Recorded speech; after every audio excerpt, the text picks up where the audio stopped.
has he got the ball? Good morning, Tottenham fans around the world, and welcome back to the Irish Hotspur with your boy Dave for the pre-match build-up as Tottenham face Southampton today. Hopefully, a game that we can win and get 3 points on the board. But, speaking to Al Drewski there last night, and, there's a lot around this game. You have the protest going on today, which, look, rightly so. The pressure needs to be put on the board, start making the right decisions. You've also got, the fact that Pochettino comes into this after antagonizing the Spurs fan base, cup in his ear. Wonder what sort of reception he'll get. It was this fixture 2 years ago where Conte walked out of the football club famously as well, leaving some scathing words for the board, the players alike. So, big day around Tottenham Hotspur today. I'd argue we badly need to get the win so that we can avoid any massive headlines coming out of today. We'll just go around the panel though quickly. How are you, Drew? I'm doing all right, mate. Doing all right. Game day again. It's game day. We're here again. I know. I don't know why. I'm pre-programmed to be excited about it until kickoff. So, yeah, I'm looking forward to it right up until the point until we start actually playing some football. But no, I'm hoping, desperate for 3 points, hoping for something resembling a performance. I mean, it's Southampton, lads. Let's go. Yeah. Look, I'd love to see a few goals here today. What is it? 5 of the last 8 games have ended scoreless. We need to pick up some goals today heading into that Frankfurt game. Steve, how are you, my man? I'm excellent, Dave. Thanks for having me on. And Drew, it's always good to see you as well, too. And let me just say that regardless of where this team sits in the standings, every single game day comes around and I just can't help it, man. My emotions get fired up. And I'm just, I'm not necessarily desperate as most fans are, but that being said, the one thing I do want to see is a quick start from this Tottenham team today. I want to see them right from the start of the whistle. I want to see them just be aggressive and control this match from whistle to whistle, get the 3 points, get some momentum going into Frankfurt, and I'll be happy. Mm-hmm. No, look, we badly need 3 points. I mean, I was reading an article yesterday. It's basically saying, 2 managers going into this and only one coming out with the sack. And they were talking about Pochettino over Ivan Juric, But I would argue many Spurs fans would probably want him gone if we don't pick up 3 points today ahead of the Europa League. So I think it's a very... It's a big day for the football club and loads of different reasons. Shame it's not a big day in terms of on the football pitch, but everything else outside of it, it's another huge day for Tottenham Hotspur. Let's give everybody everything they need to know. Of course, we are playing at the greatest stadium in world football. That is Tottenham Stadium. Kickoff is at 2 p.m. Referee is Michael Salisbury. VAR room is Graham Scott. If you want to watch the game in the UK and Ireland, you can't. That's why you need to use the NordVPN. You can transfer yourself to America and get it on Peacock TV.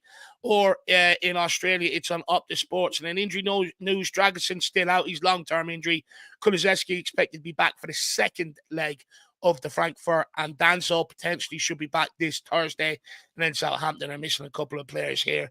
Not going to go into that. Not that I care who they're missing. I just think it's quite funny that Smallbone has a groin injury. I mean, that's just that's just brilliant. He's been out for ages. He's useless anyway. I would actually rather him be starting in their midfield. He's bloody useless in there. Let's welcome a few people at home. Let's crack on. Big up, Adrian. Good to see you. Hopefully you're keeping well, my man. We also have Eddie in the house. Says, hi, guys. Just have a question for you. What did you make of the pre-match Southampton press conference by Ange? He called out the fans again, kind of, and the club, and just everything else he had said about the club and where we find ourselves this season. I'm asking a few people this question. Look, what I will say is there is a part of it where I do agree with him in terms of, other clubs do get a lot of protection in the media, whether it's from, ex-players of their football clubs, pundits, medias, journals. It doesn't matter. They do get a lot of protection compared to Tottenham Hotspur. And he did say, Tottenham Hotspur could maybe come out and defend themselves.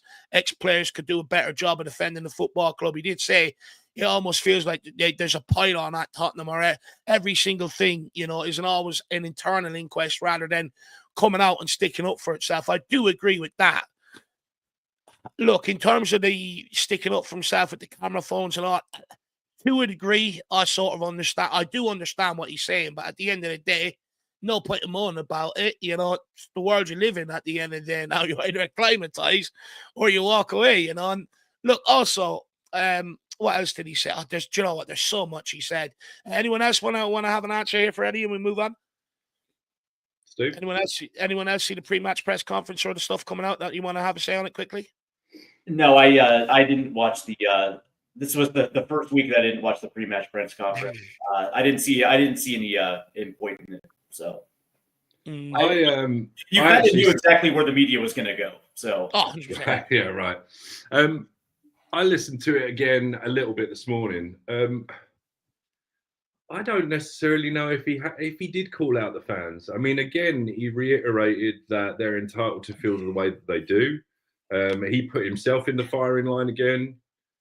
Said that, you know, if anyone thought that the players weren't at least trying, then he doesn't know what they're watching.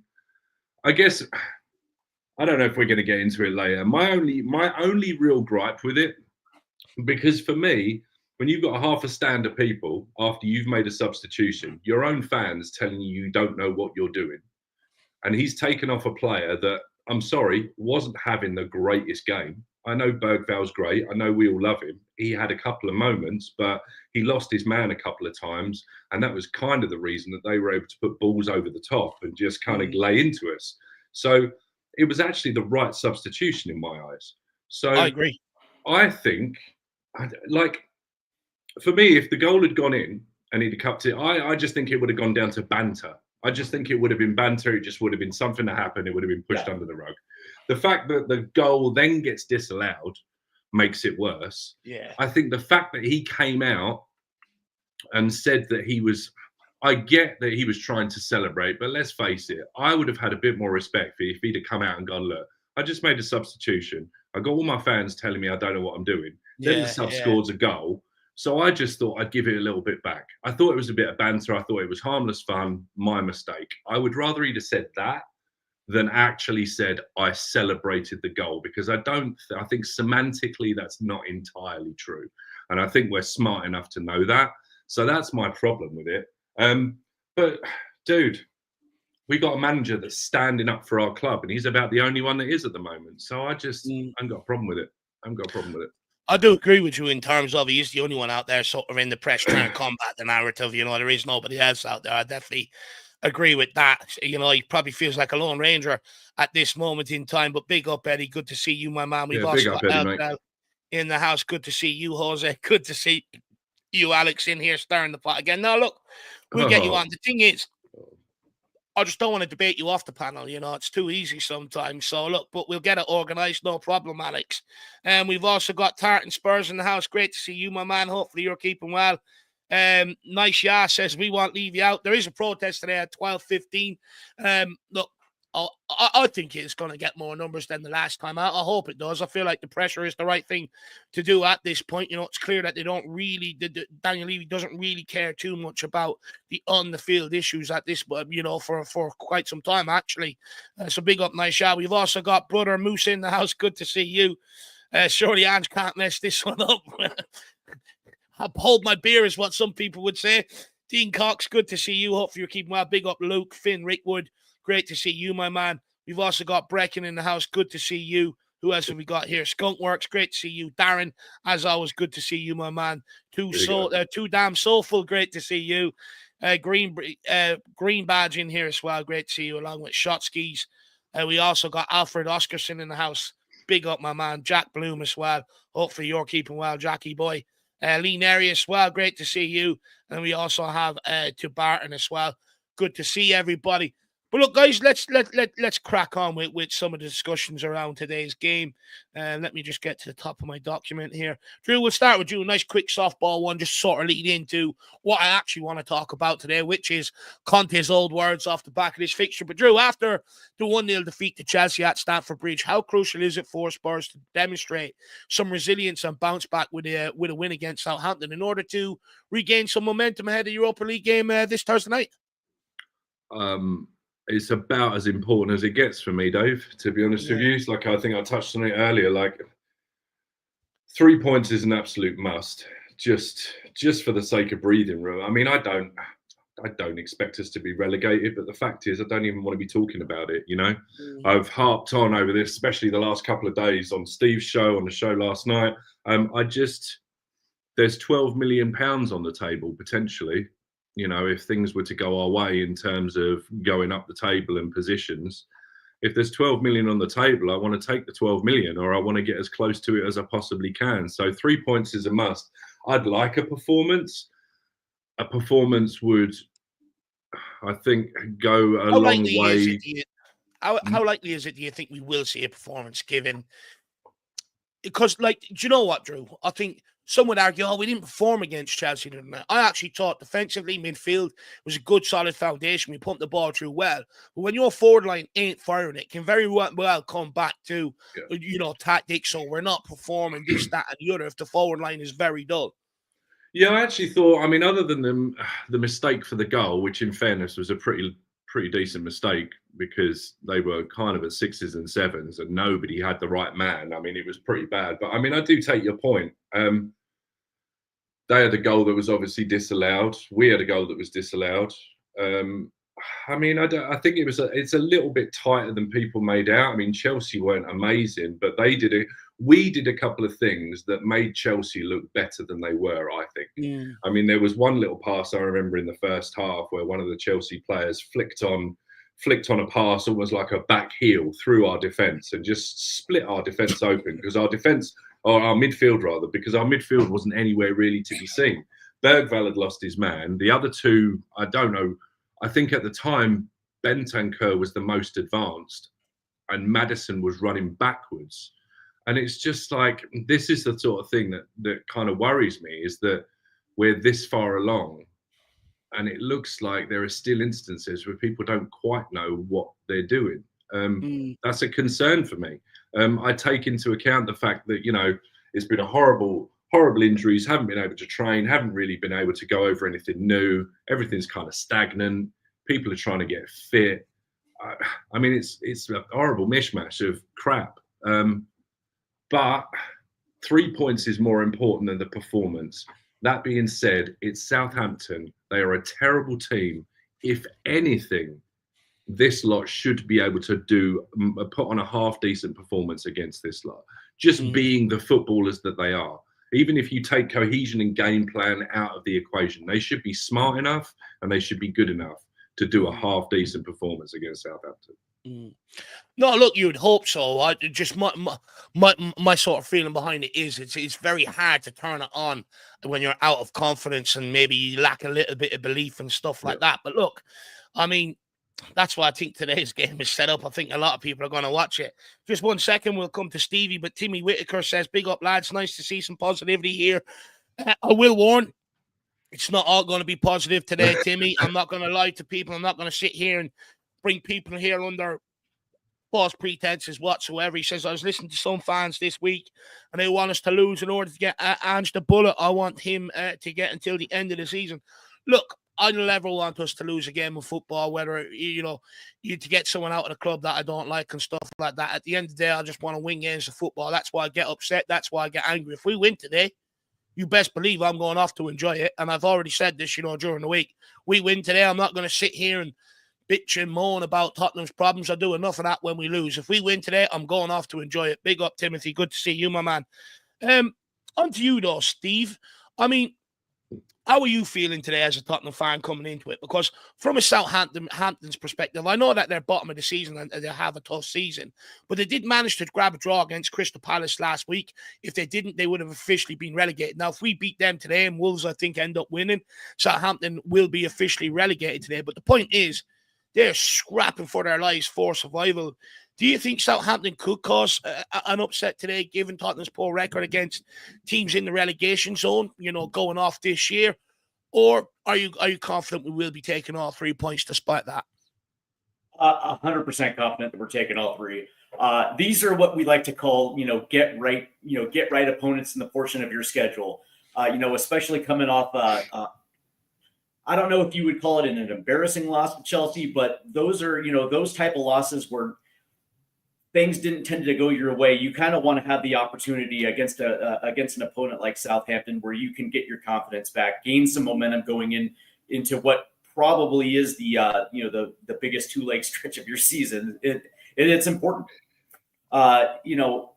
regardless of what people will tell you, momentum is a very real thing. And, to Drew's point, he's absolutely right. One of the things that was definitely lacking was match sharpness. And a lot of some of these guys that are coming back, trying to get their full 90 back, trying to get their legs back. And, we saw that when, with Van de Ven, when he tried to peel off to the near post, leaving Enzo Fernandez completely wide open for that header. It's the little things that, it's the little things. It's not the first time we've seen that from our defenders don't want to cross come into the box, right? No, but when you put everything into context, and the fact that was the first time that both Van de Ven and Romero were playing together for the first time since the last time they played Chelsea, and the fact that a lot of these first team guys are now coming together for the first time, and coming off a 2-week break where they were with their national teams, you are going to see a little bit of a rust. But now that's out of the way, and now you get a team like Southampton, who, granted, yes, they got a result against Crystal Palace, but on paper there should be no excuses why we shouldn't put 3 on the board against Southampton. No, 100%. Look, it's going to be difficult, I'd say, for the first while, but I do think there's going to be nerves there with Southampton today also, and I do think that's something that maybe we can look to capitalize on today.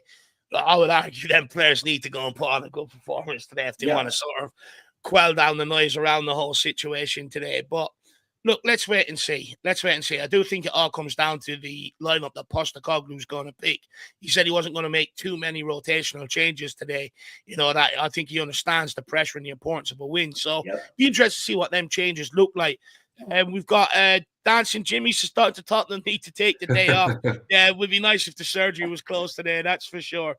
But look, let's start getting into some of the juicy stuff. I mean, Drew, the headlines after the Tottenham derby defeat to Chelsea were dominated by Ange Postecoglou, who caused a stir on the touchline by cupping his ear towards the Spurs away end after receiving a hostile reaction to his substitutions in the second half. This move hasn't been well received by the Tottenham fan base at all. I mean, it begs the question, what kind of atmosphere do you expect Postecoglou to face at the Tottenham Hotspur Stadium today? Do you think it could be a hostile and toxic environment, or will it be business as usual with the fans supporting the team? Because it's hard to know. I mean, look, I've seen a lot of the Tottenham away fans reacting on socials, and they are angry. And most would argue once you lose them, you've sort of lost the fan base to a large degree. Yeah, I'm really interested to see. I'm hoping, because of the bigger context of the situation, I'm hoping people maybe. I mean, they're perfectly entitled, right? They're perfectly within their right. I'm not trying to tell them not to react. I would just hope, I don't know, I think it's a time where, as a football club, I think everybody's just got to come together, even if it's game day. Do you know what I mean? Say what you want beforehand, at the protests, say what you want afterwards, I think. But that 90 minutes, I just think for the sake of the club, it's worthwhile everybody just trying to be in the same direction, even if it's just for those 90 minutes, right? And then, you go back to you doing your thing once the whistle's been blown. So I don't know, man. Like I touched on earlier, I think given the state of everything at the moment, I mean, nerves are frayed. Was it good? Should he have done it? No. Should he have come up with an excuse as to what he did? No. Is it really that big of a deal? I mean, come on, man. Do you know why I find it disrespectful, Drew?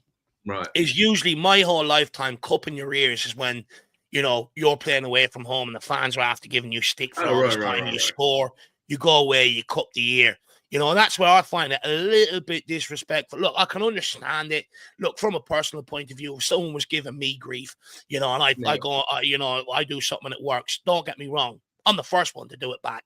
I'm probably doing the suck my D sign and everything else. Do you know what I mean? But the reality is, he is manager of Tottenham Hotspur. And he is. No, I get it. We're going to get on to Conte's words from 2 years ago. But I think that when I was sort of putting out the questions and that, the difference for me is Postecoglou does seem to be having a back and forth with the fans, whereas Conte never really did. His whole issue was the players in the club. That's a valid point. That's a valid point. And then also, I mean, I guess it didn't help. Like, I guess maybe, I don't know, maybe I'm on my own island with this. Maybe you You just don't see it as that much of a disrespect. You just think, it's been blown out of Do you know what? offside. Yeah, I genuinely think that if that goal goes in, I just think it gets blown, and it just is a bit of a nothing burger. And I would take it differently if he scored. I'll be honest. I probably would. But then I think this goes back to this goes back to last season when people will turn around and say he got the whole Man City thing wrong with if we beat Man City, then Arsenal potentially win the league, and he didn't understand why the fans wanted us to lose. And to be honest with you, I didn't either, because my opinion about that is that regardless of what we do as a club on or off the pitch, people are going to carry on regardless, right? So them lot up the road could win a title. So what? They could win a title. Anybody could win a title. That's irrelevant to me. I worry about my club. The fact that my club isn't there, the fact that my club isn't up there challenging, it sucks. It's awful. But I don't want my club to lose to stop somebody stopping somebody from winning the league. I think therein lies the problem. You're worrying about somebody and somebody else. You're worrying about 6 degrees of separation. You're not worrying about what's on your own front door. And I just think, I think he read the room right there, because I think he says that we need to really change our mentality and stop worrying about other people. I completely agree with him. 100%. Again, I think everyone agrees with that point, though, right? I don't know that they do, Dave, because everybody then was like, "What is this guy talking about? Of course, we don't want them up the road to win the league." I couldn't have given a shit. I could not have given a shit what they were doing, because it's about us and it's about Tottenham. And I think from that point, he's been a little bit like, what is this? What is this basket case of a club that would rather lose so that somebody else can lose than take care of their own business? I mean, well, I don't get it. I don't get it. You know what? Look, I agree with you. Of course, you never ever want Tottenham Hotspur to lose.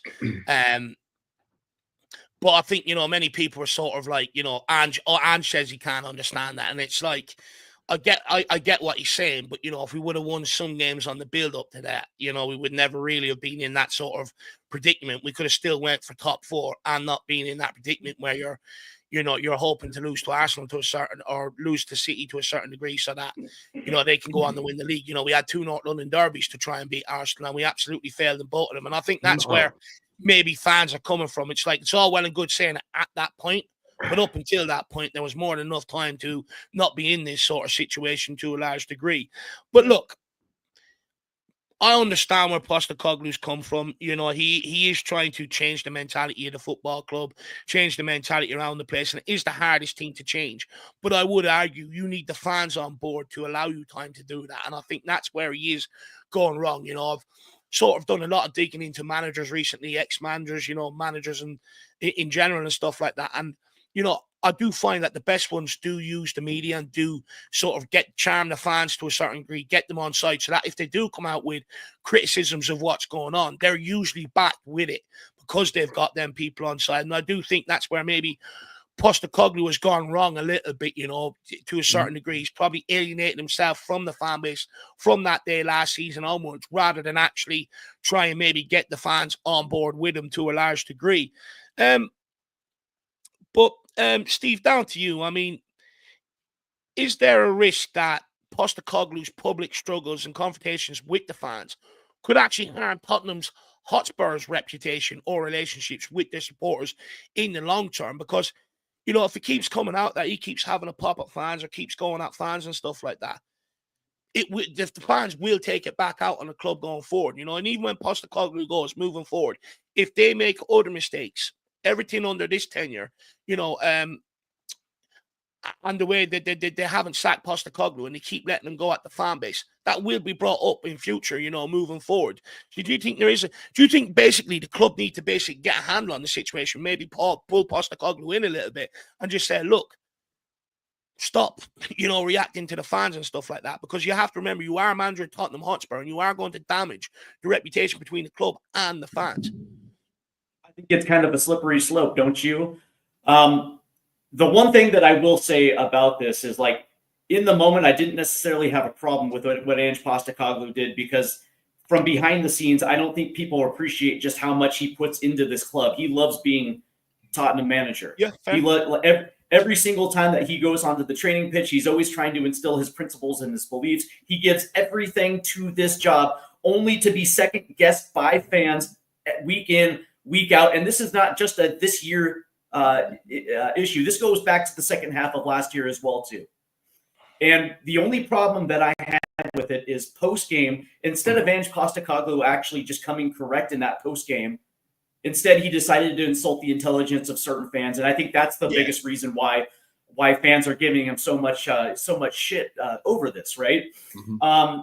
But that being said, as far as the club goes, can you imagine them pulling in Ange Postecoglou and trying to pull in the reins on him when he's the one that has been running cover for this ownership and this front office for how long now, right? He has ran cover for their piss poor transfer piss poor transfer windows, and he's had to find different ways in order to make this work, only for it not to work, and he's the one standing front and center. And imagine Daniel Levy pulling him in and saying, hey, don't do that anymore. But they can't do it because then Johan Lang and Daniel Levy now have to be accountable to the fans. So what side of it do you want? Do you want Ange Postecoglou somewhat being confrontational with a certain subset of fans, or do you not want him to say anything at all? And now all of a sudden you're going to have to be the guys that are going to be accountable for the reason why we're actually in this position. You tell me.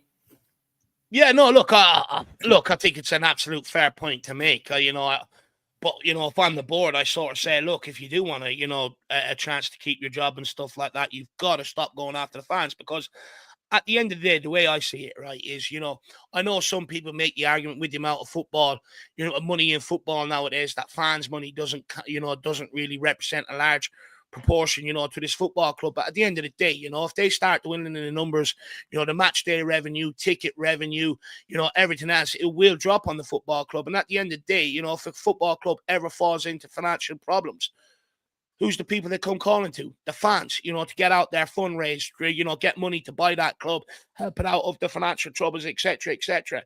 So for me, I think there should be a lot of respect towards us, and I do think that they should get a grip of it. I think they do need to call Postecoglou in and say, any more of that, I'm sorry, but we're going to have to, you're going to have to go, because at the end of the day, we are the lifeblood of this football club. You can't keep going after our fan base. And look, I think it's going to get to a point where it will get to a Nuno point where you do have a whole stadium, booing, looking for this guy to go if it continues. I would argue, I think the last few weeks, by having a pop back at fans, I think he's lost a lot of the last goodwill that was maybe left towards him. I see more and more, every time he does it, I see more and more people going, hey, I'm fed up with that. I'm not having that anymore. You know what I mean? And I just think the more it goes on, I think the more it is going to actually damage, although it's already pretty damaged, but Tottenham Hotspurs, whatever last sort of good gesture they have with the fans at this point, I do think it will divide it even more and more. I don't think it's doing the right thing. At the end of the day, a manager's job is to unite everybody, not divide everybody. And I just don't like it. I don't like people going after the fans. Could it be that Ange already knows that he's on his way out regardless? And so at that point, let me ask you, have you ever been in a situation where you already knew the outcome and you're just having fun? You're trying to have as much fun as you're trying to have as much fun before you leave on your way out the door. Because I've been in those situations quite a bit. And when you already have when you already have the outcome, you just try to have as much fun as you possibly can. And if that means trolling certain fans that have been giving you stick for well over a year, No, look. I do fully understand that. Maybe that is the case, but again, I just think if you're other football clubs, for instance, if you are other football clubs, for instance, with big fan bases, do you go from knowing that he does have the potential to go after fans when things go wrong and stuff? I'm not sure. Look, what I will say is, he is not used to this. I do think he is a man that is cracking under the pressure. You look at Celtic, 100%. then fans adore them. They up every word he said, they up all the football on the football pitch. They absolutely love them. Same out in Japan, same out in Australia. It is important to point out that Tottenham Hotspur is the anomaly, to a large degree. But look, we're going to move on because I do actually want to bring up Conte's words from last season and just sort of see where people are at off the back of it, because is there a fear that maybe we're making the same mistakes? So now that we face Southampton again and Pochettino is under similar scrutiny to what Conte was heading into this game 2 years ago, I do think it is important to revisit the words of Conte. It's essential to remind ourselves of his words so that in the light of the current situation, we can have clarity on what the real issues are and avoid repeating the same mistakes. So I'm going to read them out. Bear with me. It is a bit long, and then we're just going to get people's thoughts off the back of it. But this is what Conte had to say 2 years ago. The situation happening on the pitch, what has been happening in the last few months, what is happening in my second season. I think that it's the right moment to speak. I think it's much better to go into the problem, because the problem is we show that we are not a team. We are 11 individuals that go onto the pitch. I see selfish players. I see players that don't want to go and help each other and don't put their heart in. Before today, I prefer to hide the situation and try not to speak. Try to speak, try to improve the spirit, the situation with the words. The most important thing, if you don't want to become a strong team, if you want to become competitive, if you want to fight to win, it's the desire and the fire you need to have in your eyes, in your heart. And you have to show this in every moment. We are worse in this aspect this season than we were last season. When you are not a team, anything can happen on the football pitch in any moment. Being a team is the most important thing. The players need to understand that we play for the badge. We have to play to make our fans proud of us. We have to play to show desire and the fire in your eyes to win. Here, we're used to this for a long time. The club has the responsibility for the transfer market. Every coach that stays here has the responsibility. And the players, where are the players? In my experience, I can tell you that if you want to be competitive, if you want to fight, you have to improve this aspect. And this aspect, I can tell you, is really, really low at the moment. And I only see 11 players that play for themselves.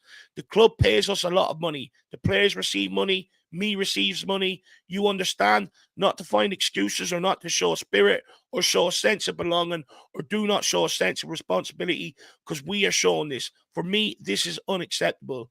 This is the first time in my career to see a situation like this. They are used to it here. They don't play for something important. They don't want to play under pressure. They don't want to play under stress. It is easy in this ways. Tottenham's story is this: 20 years, there is the owner and they never won something. But why? The fault is only for the club or for every manager that stays here. I have seen the managers that Tottenham have had on the bench. You risk to disrupt the figure of the manager and to protect the other situation in every moment. Until now, I tried to hide the situation, but now, because this is unacceptable and also unacceptable for the fans, they follow us, pay the tickets, and to see the team. We have to think a lot about this. Until now, I tried to hide the situation, but now there are 10 games to go, and some people think we can fight. Fight for what? 7th, 8th, 10th placed? I am not used to this position. I'm really upset, and everyone has to take responsibility. Not only the club, the manager, and the staff, the players have to be involved in this situation, because it is time to change this situation. If Tottenham want to change, if they want to continue in this way, they can change the manager, a lot of managers, but this situation cannot change. Believe me. Now, Conte's final words were that changing the manager wouldn't solve the club's problems. And on evidence of how Postecoglou's tenure has gone, Conte has been proven right. We are still stuck in the same cycle while he's out chasing a Serie A title. And the argument made by many fans who want Ange gone is that another manager will do much better with this squad of players. After hearing again what Conte had to say, Drew, do you think changing managers will solve a lot of our problems moving forward?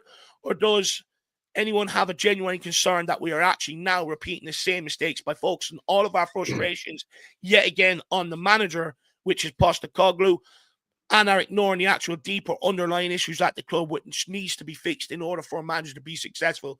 Because I'd argue, you listen to Conte's words there, he sort of pre-warned us, keep changing the manager, or you expect different results. It ain't going to happen. Right. And I just think it's fair to bring it up today just to see if it does maybe change anyone's mind around Postecoglou, because, we do keep getting sucked into blaming the managers all the time, and we are being told by managers, you can keep changing us. It ain't going to change your fortunes. Right.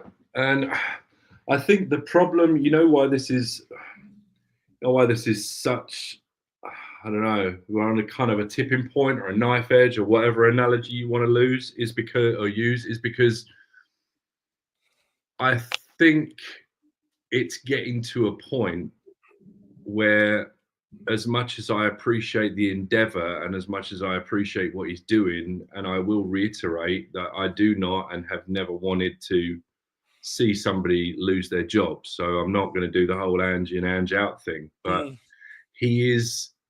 Does it change your mind on the situation? Well, here? It's unfortunate, Dave, that because I think his job is becoming somewhat untenable.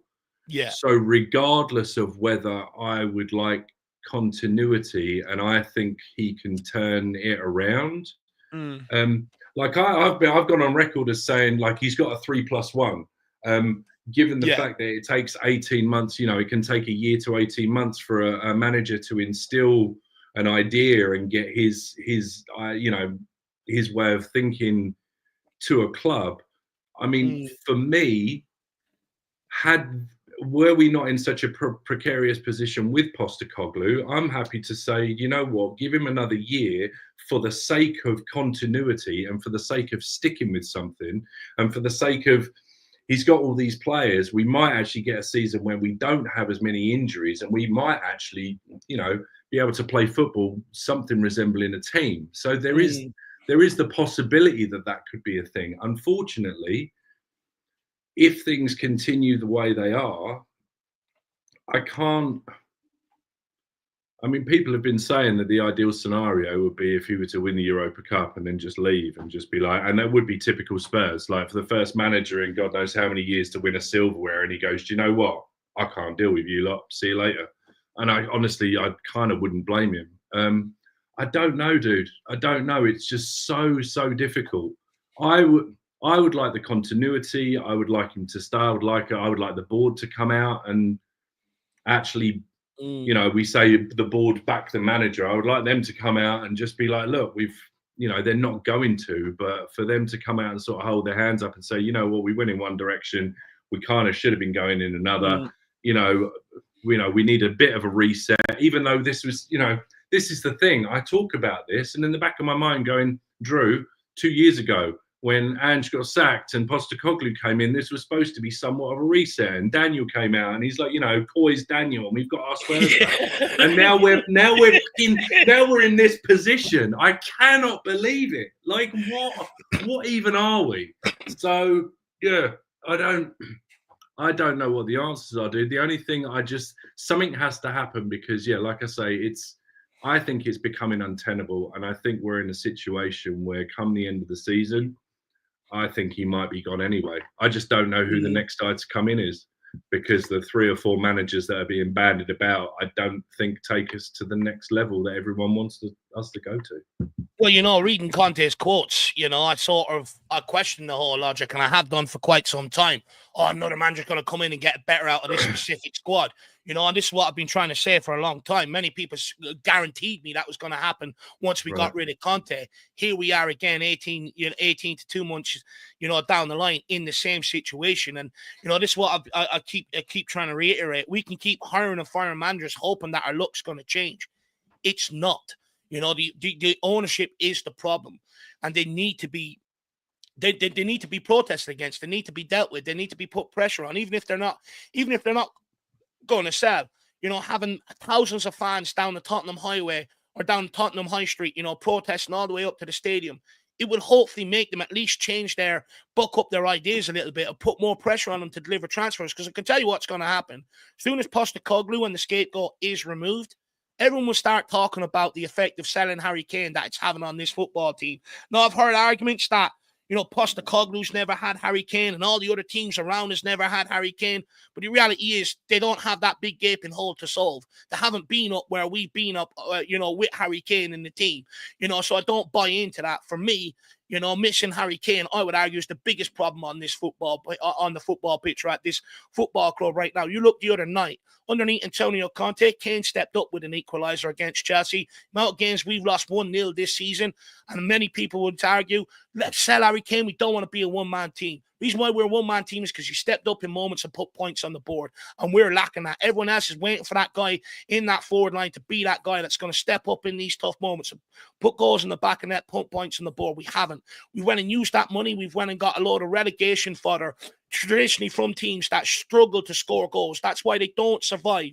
They struggle to score goals, and we brought them in here to replace them and make the forward line. I don't think we've given Pochettino a fair chance by the way we've replaced Harry Kane, but also the last 3 transfer windows, the 2 January windows and the summer, nowhere near good enough for Pochettino. In the summer, we went down a youth route, bringing in a load of teenagers. When you've got a manager that sits there all season long saying he wants to win and go and compete for trophies, and that's the transfer market we give him, what he wants and what the club wants are not matching up. It's almost like the club don't want him to succeed. Then you come to this January, we need massive help. We need proper reinforcements with the injury crisis. Yes, we gone and got a good goalkeeper for the future in Kinski, but the reality is he got us knocked out the FA Cup, and there's some other games, North London Derby, games like that, where he's cost us. We bring in Matisse Tell when we're struggling with 4 players, struggling to score goals, struggling to break down teams. You're bringing in a 19-year-old with not great experience behind him whatsoever to come in and solve the problem. And I agree, I don't think we have given Ange the right tools to really help them and really kick on. But unfortunately, here we are again. We are at the point where I think all the frustrations have been built up. There's been too much between Ange and the fan base for this continue into next season. So I do think a new manager is coming, regardless of how I feel about the situation. But I would urge caution. Anyone that thinks a new manager is going to come in and do better out of this squad, it might do a slight bit better, but it's definitely not going to take you to the heights where we need to go to. A new manager alone is just not going to do that. And we have to understand that at this football club. Your transfers matter. The person in the director of football position matters. The ambition within inside the football club, it all matters. And all this is rallying against managers all the time. We keep changing managers. This is what it's a common theme now. Every 2 years since Pochettino, the second season goes tits up. It's a write-off, and we have to constantly chop and change direction. And then Levy sits there and moans about some of his money being squandered. Well, if you're changing the director of football and the manager as often as you are, you wonder why some of your money's being squandered. We never have a competitive team on the football pitch. And the whole situation is just getting to the point where it's pissing me off, and I'm not being funny, but it's reaching boiling point with the fan base as well, and something needs to give. And I would argue this ownership really needs to put his hands in his pocket this summer, because the reality is changing managers alone is just not going to bring us where we want to. We as fans, we have this squad. We know it's not good enough on paper to go and compete with the likes of Liverpool's and Man City's, but then we expect the manager in the dugout to have this creative genius to be able to beat these teams with the talent that's on the pitch. It's evident this year. When we came up against Liverpool in the semi-final, we got popped off. Much better quality than us to a large degree. It's just not good enough. Anyway, Stephen, do you want to come in on this? Yeah, absolutely. And by the way, those words are true today as they were 2 years ago. Not much has changed in the way of football operations. But, the interesting thing about this is Tottenham has been spinning their wheels for the last 5 years without a direction, without any accountability. What is this team? What is their ambition? What is their direction? What is it that they're trying to accomplish as a football club? Are you a team trying to build around a young core, or are you going to tuck your tail and run at the first sign of adversity and then try to go fix the problems with experienced players? Which, it's the only question that I have is, what is the identity of this football club right now? And this is not just a last 5 years issue. This goes back. The first thing it reminds me of, it was pre-Pochettino, when we actually had Gareth Bale and Luka Modric and a young Harry Kane. And I guarantee you, a young Pochettino was frothing at the mouth to be able to build a team around those 3 players. At least you have yourself a good start. And what happens? 2 straight summer windows prior to his appointment, they chop his legs out before he has an opportunity to stand with this football club. And then at the end of it, as Spurs reach the top of the mountain, they get to a Champions League final. They're one playmaking piece away. And what does Daniel Levy do? He overvaluates this club and decides that Pochettino is the problem. Yeah. Pochettino is the problem, instead of actually, instead of taking a deep breath and actually, understanding exactly where this club is, he decides to get rid of him. And then since that point, it's been wash, rinse, and repeat ever since. There is absolutely no direction with this club. And I would argue that there's no identity. And that's a bad position to be in when you're constantly changing managers and changing philosophies. And who's responsible for the identity, though, Steve? Is that down to the manager and the team and the style of play that he puts out on the pitch, or does that come from within the club? It comes from Daniel Levy. He sets the tone, right? All of this comes from the top. And I'll just say this because it's important. The best attribute an owner can do is write the checks and stay out of the way. And I get the impression that he continues to meddle within football operations. And he does not allow his director of football to actually build the team in the vision that he has. There's always something that Daniel Levy wants to put his hands on. Mm. Yeah. And because of it, your director of football is not able to build that identity. He's not able to be in sync with his managers on the field, because Daniel Levy is always asking them for something, whether it be a certain player or whether it's telling them, like, you know what, we're not going to go after this player because we don't want to spend $60 to $80 million, 60 to 80 million pounds. We're not going to do that. So you're going to have to pivot. Well, how many times are you going to pivot? And this is the end product.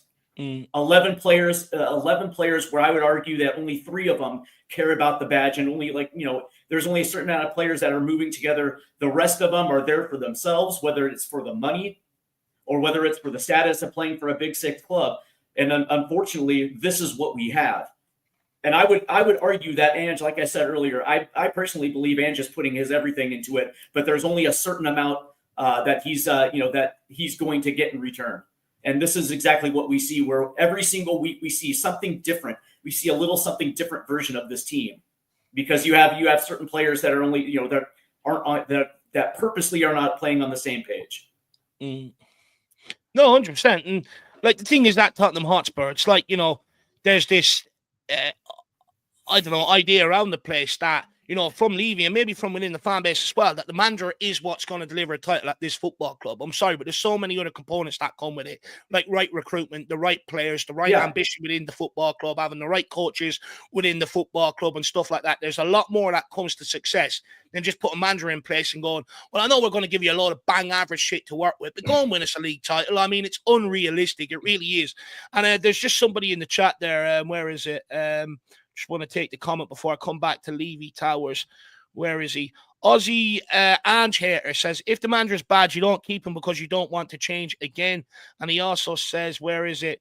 2 years of poor results, so we keep him, ? I mean, I don't think you're listening. That's the problem. You just ain't listening. We've said, or I've said anyway, that look, it's coming to an end. It's a matter of if, or not a matter of if, but when. It is coming to an end. And I think, like I've said, again, if you want to open your ears this time, that there is so much between him and the fans that this can't continue. He is going to get sacked. But if you're actually listening, the whole point is, I brought up Conte's words because he told us, keep changing the manager and expecting things to change at Tottenham Hotspur. It's not going to happen. He basically told us there's so much within the football club. The players, they don't care. They're selfish. They play for themselves. They don't care about the fans and the money that they pay to support this club. In terms of transfers and that as well. There's so much more than just blaming the manager. And at the end of the day, Ozzy, you can blame the manager and you can sit here and guarantee me next guy is going to get better out of it. To what extent? Is it going to be to a trophy, this, that, and the other? No, it's not. And at the end of the day, anyone that says that, they're also wrong, because the reality is, I can guarantee you, I can pull up where loads of people said it about Conte. Get another guy and he's going to do better. Where are we sitting here right now fucking today? And this is my whole thing. I'm pissed off with it. We could change a manager. We're going to be here again in 2 years' time while Ange Pochettino has gone on somewhere else and done something that we're sitting here going, fuck me. I use Nuno as my case study. Hounded out the club, booed at our stadium. Now look what he's doing with Nottingham Forest. Is it down to Nuno being a shit manager, or is it down to the club not doing right under Nuno and Nottingham Forest are? You know what I mean? It's what I'm saying, Ozzy. Look, we can keep burying our heads in the sand and keep pinpointing absolutely everything on the manager. It's not going to change what we want to be going forward. But Does Ange, is it a point where, this is coming to an end? Of course it is. Losing 19, 20 games, taking that out on the fans, not good enough. He's going to come to an end. But we can sit here and just be naive and go, do you know what? Get me Areola. He's going to win us a Premier League. If he doesn't, and that's what you're telling me, I am going to come. I would chase you down when he's on his way out of this football club. And I remind you of what you said, because I'm absolutely fed up with it. Then the whole narrative, the next guy's going to come in and do better. It's gotten to the point, bar the protest today. But no one speaks about the problems inside the club anymore, and barely anyone even speaks about Daniel Levy anymore. All the focus is on Ange Postecoglou. Honestly, I think it's wrong. Yes, there's certain things you have to look at with Postecoglou, but stop making everything this problem. There's stuff internally at this football club that don't help these managers succeed. Sorry, guys. Anyone else want to come in? Yeah, I was going to say you're absolutely right about that. Regardless of who the next manager is, whether it be Silva, Areola, Frank, or whoever the name you throw out there, as long as this structure is still in place, we're still going to have we're still going to continue to have the same problems. Where you're going to have a director of football that's going to try to fit a square peg into a round hole when it comes to the transfer market, getting players that don't necessarily fit a system. And then, and then in 18 months, we're going to have this exact same conversation of how come Areola can't get the best out of his players. He did it at Bournemouth. He was able to weather the storm at Bournemouth. Why can't they do it here at Tottenham Hotspur Football Club? It's because there's problems that are far more larger than just the manager. And again, it starts at the top. It starts with Daniel Levy. Yeah, absolutely. It's one of those things, Dave. You mentioned it the other day perfectly. It's like we have failed to align anything. Like 1 minute we've got a win now manager that's got a youth team, and then we've got an experienced team with a project manager. To Steve's point there, what do we want to be? The only difference if nothing changes above Ange, when Ange leaves and the next manager comes in, the only difference between that manager and Ange is that they will have 10 years of shit to clean up instead of 8. No, 100%. And not only that, but every time you chop and change manager, you're also chopping and changing, direction. That Daniel Levy came out the other day and sort of with the financial statement. Oh, but we have spent 750 million on players. Yeah, you don't know. But when you're chopping and changing directions, you're never ever going to get a squad on the football pitch to compete. Every director of football comes in, prioritize, and has different ideas of what players they like. And every manager that comes in, this whole notion that, just build an attacking squad and the attacking manager is going to come in and take it on. We had 3 defensive managers in a row. Conte, Jose, and Nuno. They all wanted different players for different types of defensive systems. It comes down to backing your manager. And again, I think that we failed under Jose Mourinho. You're talking about a guy that's used to working with great players. That's what makes his system work. You gave him Joe Rodon and Ryan Sessegnon. You bring in Conte, another manager that's used to working with great players. Again, the recruitment that we got in underneath him, below par, substandard. Ange Postecoglou comes in talking about winning titles. We go and pick up James Maddison, who got relegated. Udeberg, who got relegated. Johnson fighting relegation. Dominic Solanke fighting relegation for most of his time here at the football club. We go out to the K-League, Swedish second division, Championship. Meanwhile, all the other clubs around us are shopping in Bundesliga, Serie A, Premier League, stuff like that. Massive difference in terms of recruitment. You look at some of them clubs that are probably ahead of us. I can guarantee you some of their recruitment over the summer has been a lot better than ours. Some of their recruitment over January has been a lot more ambitious than ours. We basically bring in young players or substandard players for what we need at the moment in time, and we go to the manager, you're special, you make it work. Doesn't work like that. I'm sorry. It's not Football Manager. It's not FIFA we're playing. It just does not work like that. But Levy Tower says we are extremely lucky at the bottom 3 are crap. Otherwise, we would be in big trouble. In my opinion, I think he has lost the fans, and I think he has also lost the players. Dead man walking, to be honest. Do you know what? I said a couple of years ago, if we're selling Harry Kane, we don't replace him, right? We're going to head towards this point. I never ever thought, I thought to a certain degree, if we get it wrong, it could end up down here, but not this bad, to be quite honest with you. Are you still not accepting that by the numbers we've replaced Harry Kane? Are you still not taking the logic on that, Dave? No. Look, my whole thing. I'm just poking you, man. I'm just messing. No, I know what you're saying, right? But my whole thing with Harry Kane is the season we sold him in equalizers and winners, he put 22 points on the board single-handedly. You had 22 points to this situation. You even had 22 points to last season. Massive It's a complete different story, complete different talking points around this football club. And I'm still going off the point that we haven't, replaced them. Look, I understand your point of view. You look at the goals scored this season. I mean, I'm doing it based purely on numbers, right? And if you break, between Maddison and Johnson, who were bought after Harry Kane, like their numbers make up his number. But that in itself kind of shows you how good he was. But then also, do they step up in the big moments? No, exactly. That's what I was just going to say. Right. Like how important his goals were. And when they came, like these guys, even though they kind of put up half decent numbers, they're almost just like in spite of, they're not anything truly significant. I get you, dude. The amount of points that he put on the board is unreal. It's just the moments and the games he steps up in, that for me, look, I was never expecting the club to go and sell Harry Kane and go and find another Harry Kane, right? That was always unrealistic. But could we have gone after it with a lot more gusto than the players we ended up bringing in? Of course we could have. What we end up doing is not really backing ourselves, not really thinking we can go here and pull him in. We've gone down to the relegation clubs and we've gone and got easy signings. Players that, why wouldn't they want to make this step up to a club like Tottenham Hotspur further up the Premier League? They're always going to say yes. But the reality is, the reason why a lot of their clubs are down there, let's not forget, they brought them in to solve that problem, to try and keep them up, go and score goals. They couldn't do it.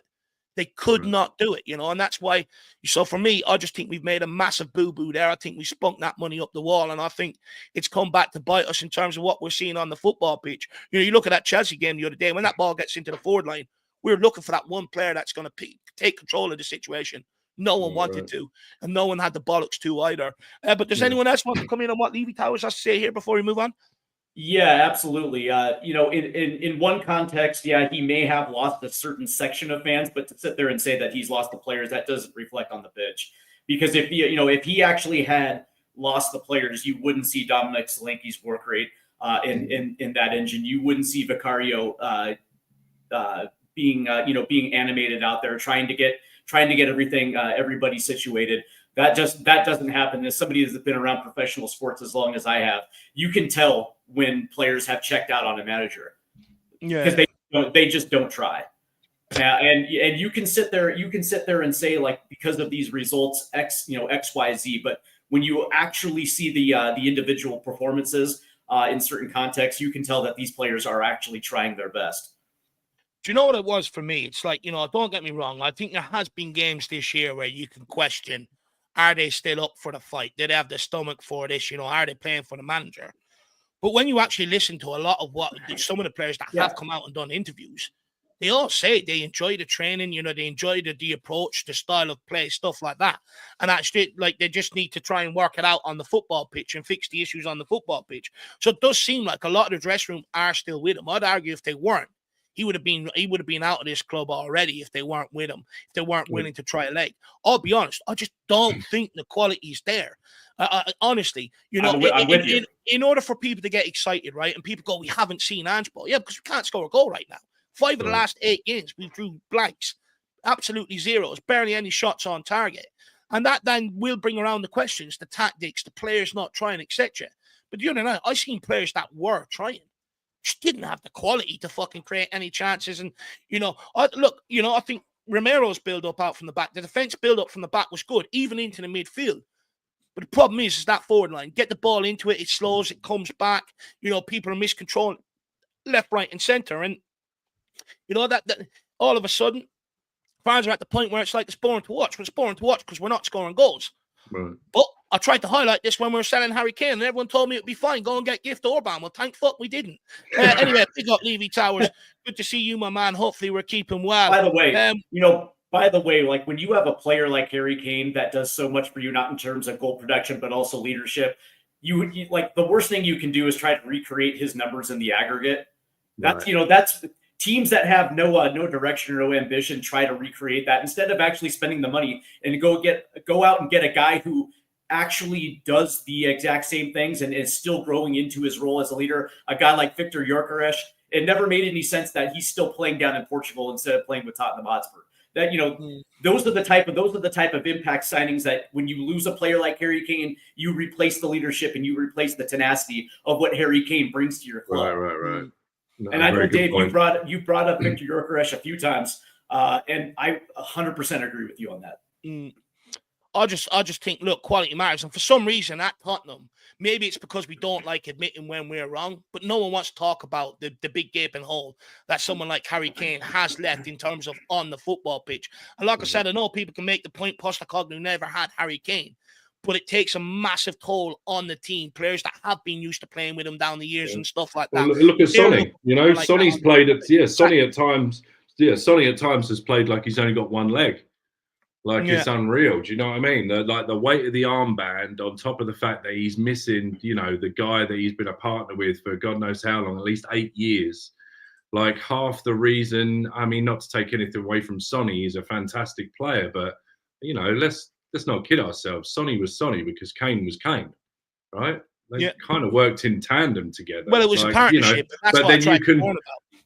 Right. But then you can also see which of the two, I think, based on the numbers and based on how well he's doing and based on maybe not how well Sonny, or how much Sonny's kind of dropped off a little, I think it's safe to say who was the catalyst in the partnership, right? I mean, it's Harry Kane. Well, I mean, you look at a lot of the runs that Son made in behind. Who found them? Harry Kane. But I'll be honest, I tried to highlight all this, before we were making the sale, and that was very important to make sure we actually use that money correctly moving forward. So that we can get him. Because I'll be honest, it does look like to me that at times Son is looking to try and link up with Dominic Solanke. When you put the ball into Donkey Solanke's feet, and it's either going underneath his studs, over his foot, bouncing off from 20 yards around the place. Same with Richarlison when he's been up there. What chance does Son have? We're at the point now where fans are expecting him to produce that Puskas goal against Burnley week in, week out. I mean, it's not possible. That's the reason why he got a massive award for it, because you only usually score one of them in your lifetime if you're lucky. But he does need other players of certain quality around the place to work with. That's why when he gets the ball, a lot of the time he ends up going back to Maddison, because he feels like he's a player that he can sort of trust to a certain degree. But, you see that front three, not one of them can link up. Not one of them has a bit of movement between them. It's absolutely shocking. Anyway, just quickly before we bring Dermo in, though, I do have a comment here from Seven. Big up, Seven, member for 3 months. Good to see you. Hopefully you're keeping well. And big up, Levy Towers. Really appreciate the support. Look, like I would say is, I do hope that the thousands turn up to this protest today, my man. Big yourself up. Seven, member for 3 months. If we lose today, do you see Ange losing his job? I'm sorry, but I can't back him anymore. He will not change and is stubborn.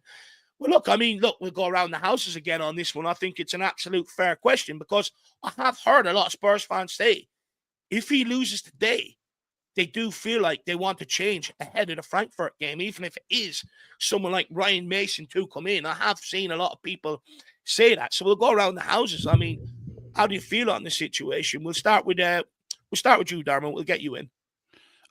For what I've heard, and this is a bit of breaking for you, Dave, he will not go if we lose today. He will go in the summer. He will go. I told you that a couple of weeks ago. You came on saying, no, I know, Dave, I don't know. I told you that. I've known this. I sat here and told you he will not be sacked before the end of the Europa League. And I double checked that. And I double checked it. Look, I'm not here. I'm just telling you. Don't forget. That's the thing. Yeah, and neither do I. Fine. He'll stay. Dave. Fine. So you think he's going to? You think he is now going to be here regardless of what happens today? Is that what you're saying? There's a review happening at the end of the season. He won't.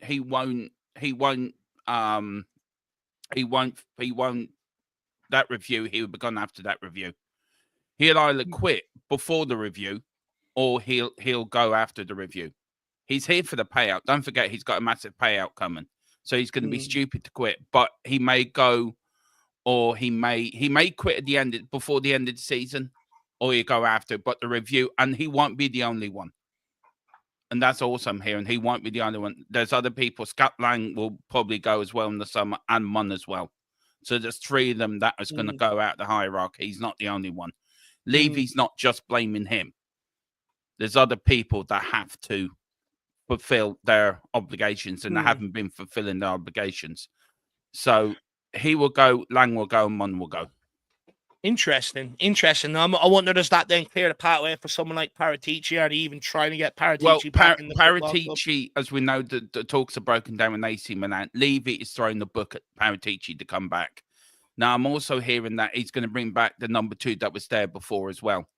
He's trying to get the team back together again. Now, they're looking at either Inzaghi or the other one that was free. I forget his name. It starts with T. I can never pronounce it. Terzic. Yeah, they're looking at them too. Yeah, they're looking at them. They're looking at them too. That to take over, but Ange will not. Ange will not survive this. Can Inzaghi speak English? Does anyone know? I think he can. Football is one language, isn't it? It doesn't matter. Football no. I mean, tell Santini that. Yeah, right. Tell Santini that. He got sacked because he couldn't speak the language, right? Oh, do you know what? That's a bolt out of the blue. I do kind of get Santini vibes when names like that crop up. Here's the thing. I just don't know. I had this conversation yesterday. Like, genuinely, where do you go that's, I mean, we're not attractive at the moment. There's just going to be such an overhaul. Like, are we suggesting, right? And this is the one thing I will say. Levy had to pivot, right? Because of the Paratici incident and because of his ban. Now, he pivoted in obviously a wrong direction because he did the whole Mun Langer thing, and it's clearly not worked. So now, I guess, based on what Dermot's just said, we're kind of, I think the writing's on the wall, right? Maybe these 3 are potentially going to go, and now you're going to get Paratici back in. Paratici doesn't want Ange, so now he's going to bring his own man back in. I mean, unless we catch some lightning in a bottle, we're in for another year to 18 months of instability and mid-table. I just want everyone to be up for that. I just want us to all be in it together, because it's going to be painful. Like, I don't know, man. I think the way it goes, and I've said this all along, all the way since back, December, January, I think Postecoglou will be kept here as long as we're in the Europa League. I think, Daniel Levy's probably hoping and praying he gets them to a semi-final, because all of a sudden you get to the semi-final, you're practically at the summer, then it's time for Daniel Levy to sack him. And look, there won't be that much discourse because there'll be no games, nothing on, so there'll be no protest. And he has a summer to try and sort it out, with his summer transfer window. That's where all the focus will be focused on when it gets to the summer. So I think there is a hope that Daniel Levy is hoping that he can get him all the way to the summer, sack him then. And then that way, there's no noise for a couple of months to a large degree. I think, because if you're Daniel Levy, right, you sack Ange now, the media, ex-players, all the fans, they're going to highlight your failures and, the patterns that are happening at this football club. And then you've got weeks of that all the way up until the summer. It puts more and more pressure on you. It affects, the price that you can ask for if you're trying to sell, etc., etc., etc. So for me, if you are Daniel Levy and Ange's out there and he's took responsibility for the transfers, for what's going on the football pitch, everything else, he is shielding Daniel Levy. Why would you sack him? Why would you sack him when the season end is right around the corner, knowing how much of a shield he's been for you and everybody else inside the football club? And that's why I do think, he will be here until the end of the Europa League. And then, it's up to Levy to make a decision. But I wouldn't be surprised to see him here until the summer. So, look, let's wait and see what happens. But I'd argue, keep cupping your ears to Tottenham fans. You'll be bounced out the door quicker than you can say a boo. Yeah. Steve, anything you want to say on the situation? Yeah, absolutely. And I think 2 things. Number one, Ange Postecoglou will never resign. He's not that type of guy. He will die on his sword before he ever does something like give up on this team. And by the way, if he does, he will never get a job in top flight football ever again. Right. So there's that. But the other thing is, I think this decision's already been made. Now, that being said, would I be surprised if they go out to Frankfurt that they make the decision? Because at that point, there's nothing left to play for. I could envision something if everything goes horribly wrong, the first leg against Frankfurt, rendering the second leg completely useless. Yeah, I could probably see something, but I think this decision's already been made. Ange will get the rest of the season. I mean, if they wanted to, they could have already done that months ago, and they decided to stick with him. I think at this point, I happen to agree with Dermot on this one. I think that decision's already been made. Yeah, look, I do you know what? Just we've been here before, right? A number of times as Spurs fans, probably too frequent to the point that we can actually say we're experienced in this situation. And when you do see links starting popping up and stuff like that, usually maybe it does allude to that the club have been out there sounding people out for next season to a large degree. No smoke without fire sometimes, as they say. So, look, like we said, we think it's all coming to an end. It's just a matter of when and not if. Alexander Johnston says, please stop with the Levy bash for what Ange has done. He's made us the laughing stock of the league, and now he turns on fans and then lies about his actions. He's a fraud and a terrible bloke. Look, don't get me wrong. I understand people's frustrations with Ange Postecoglou, but by that narrative, Alexander Johnston, then you think that Conte words were incorrect then, right? You know, sacking the manager and expecting a different result. It ain't going to happen. At the end of the day, I mean, you got to question yourself, you know, every manager that's come in since Pochettino, they've been good managers and they've won. Why haven't they been able to replicate that at Tottenham? You know, and I'm not being funny, but the club is the common denominator at this point. You know, we can sit here and we can moan about what Ange has done. You know, we go back to where Conte was here. Many people are fed up with him, blaming him for everything, etc., etc., etc. Even to the point, you know, people are like, oh, he's just coming in for the games fucking off home. Then when he left, things were coming out saying, well, no, we were in training. We're in training for hours. We're, you know, setting up to defend corners, throw-ins, etc., but we didn't want to do it. You know, and this is my point. You can keep putting everything on the manager from the outside. It's easy to do. There's a lot more people in. There's a lot more to it that breeds success than just a manager. Yep. And by your point, you're thinking we can bring in a manager and he's just going to go on and win us a league title. I'm sorry, it just doesn't work like that. And that the reality is we've tried it. The definition of insanity is keep trying the same thing, expecting different results. And I'm not insane yet. Tottenham will make me insane soon, but I'm not insane yet. And I stand by what I keep saying. You bring in a manager, you back him properly, you will see the fruits of it. You bring in a manager and you pair him up with players that doesn't match his ambition and what he wants to go and do. This is the result of it. And we've done this 4 times now since Poch. Why not make it a fucking 5th? I mean, we see with Ange, he hasn't had the players that he wants. And you're right, David. But it goes before Poch as well, by the way. Levy's never backed any manager.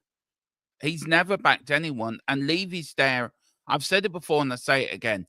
I would rather White Hart Lane and a title winning side than having this shiny new stadium and the shit we've been watching. We've already had glimpses of what we can do. But Levy needs to realize he's not a football man. He's not a chairman. He's been there 20 years. He needs to pass the torch on to somebody else that is going to put money in and back a manager and do it properly. You're telling me Alex Ferguson didn't get success because he didn't run that football club from top to bottom. If he went to Martin Edwards, I want Harry Kane, I want Salah.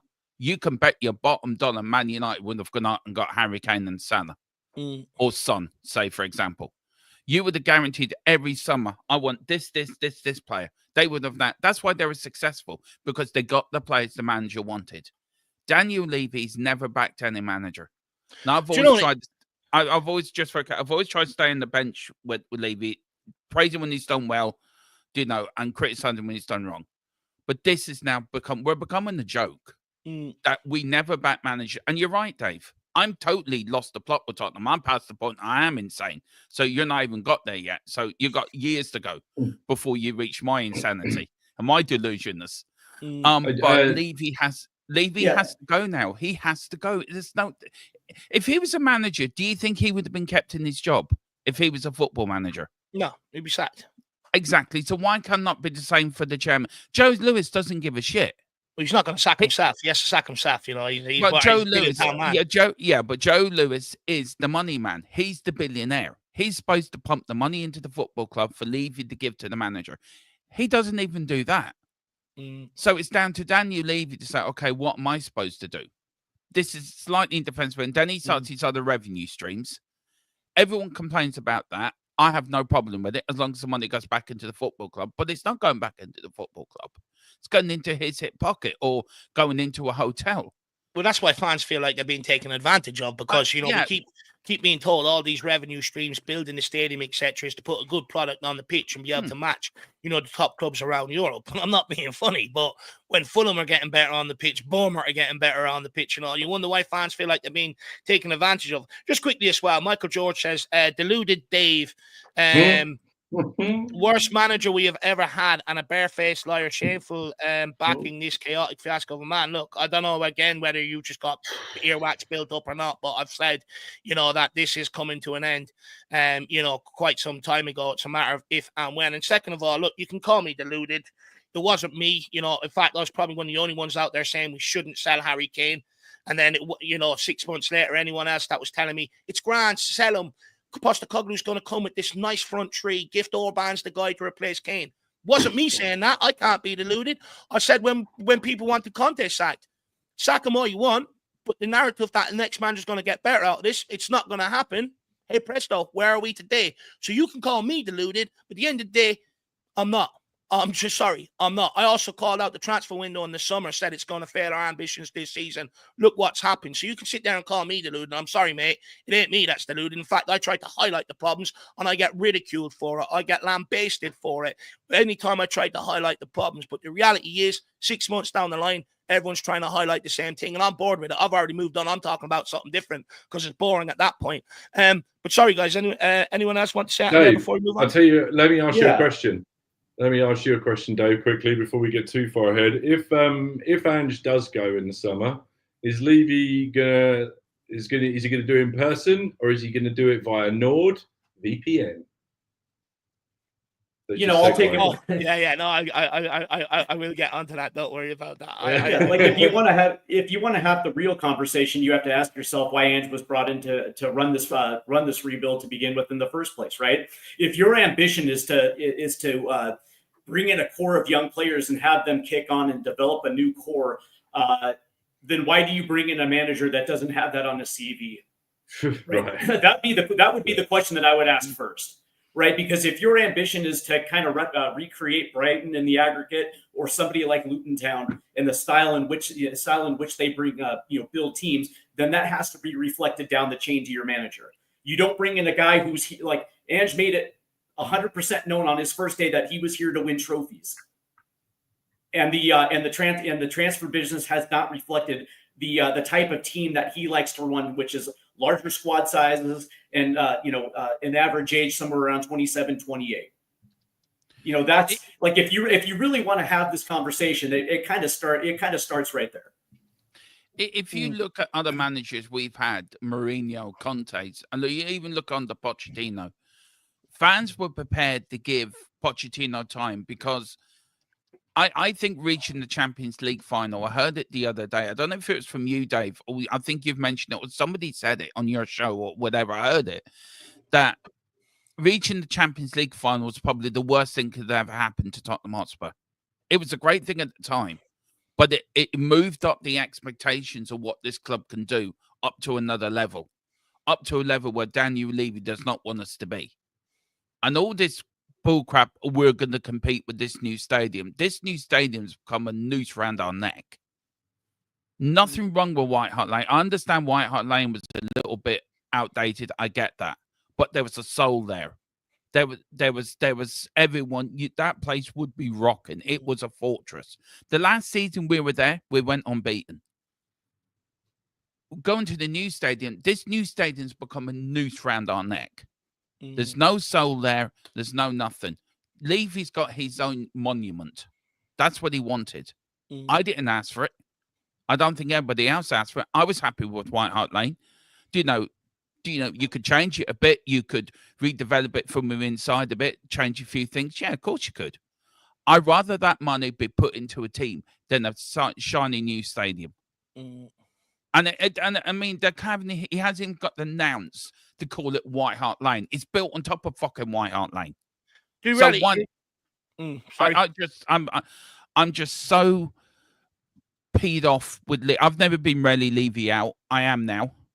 I just want them gone. I want this ownership gone because they killed my football club. They killed the club that I love. We haven't got a soul. We haven't got identity.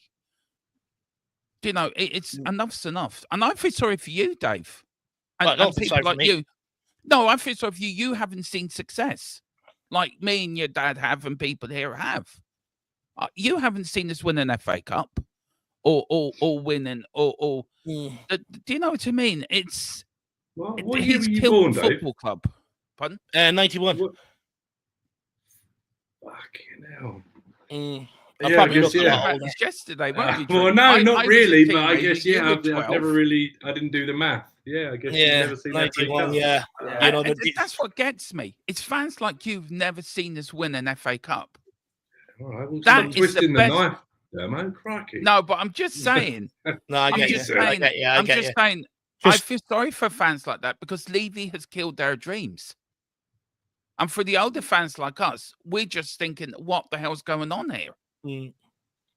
No, 100%. He's killed the football club. He's killed the the reality football is, club. you know, I know you've mentioned the stadium, but the thing is, we can have it all. You know, we've got the revenue streams. We're the ninth richest club in the world. We can have the stadium, the training complex, and we can have a good manager and a good recruitment team and a good product on the pitch. You know, the reality is we can have it. It's just the ambition of the ownership to be able to give it.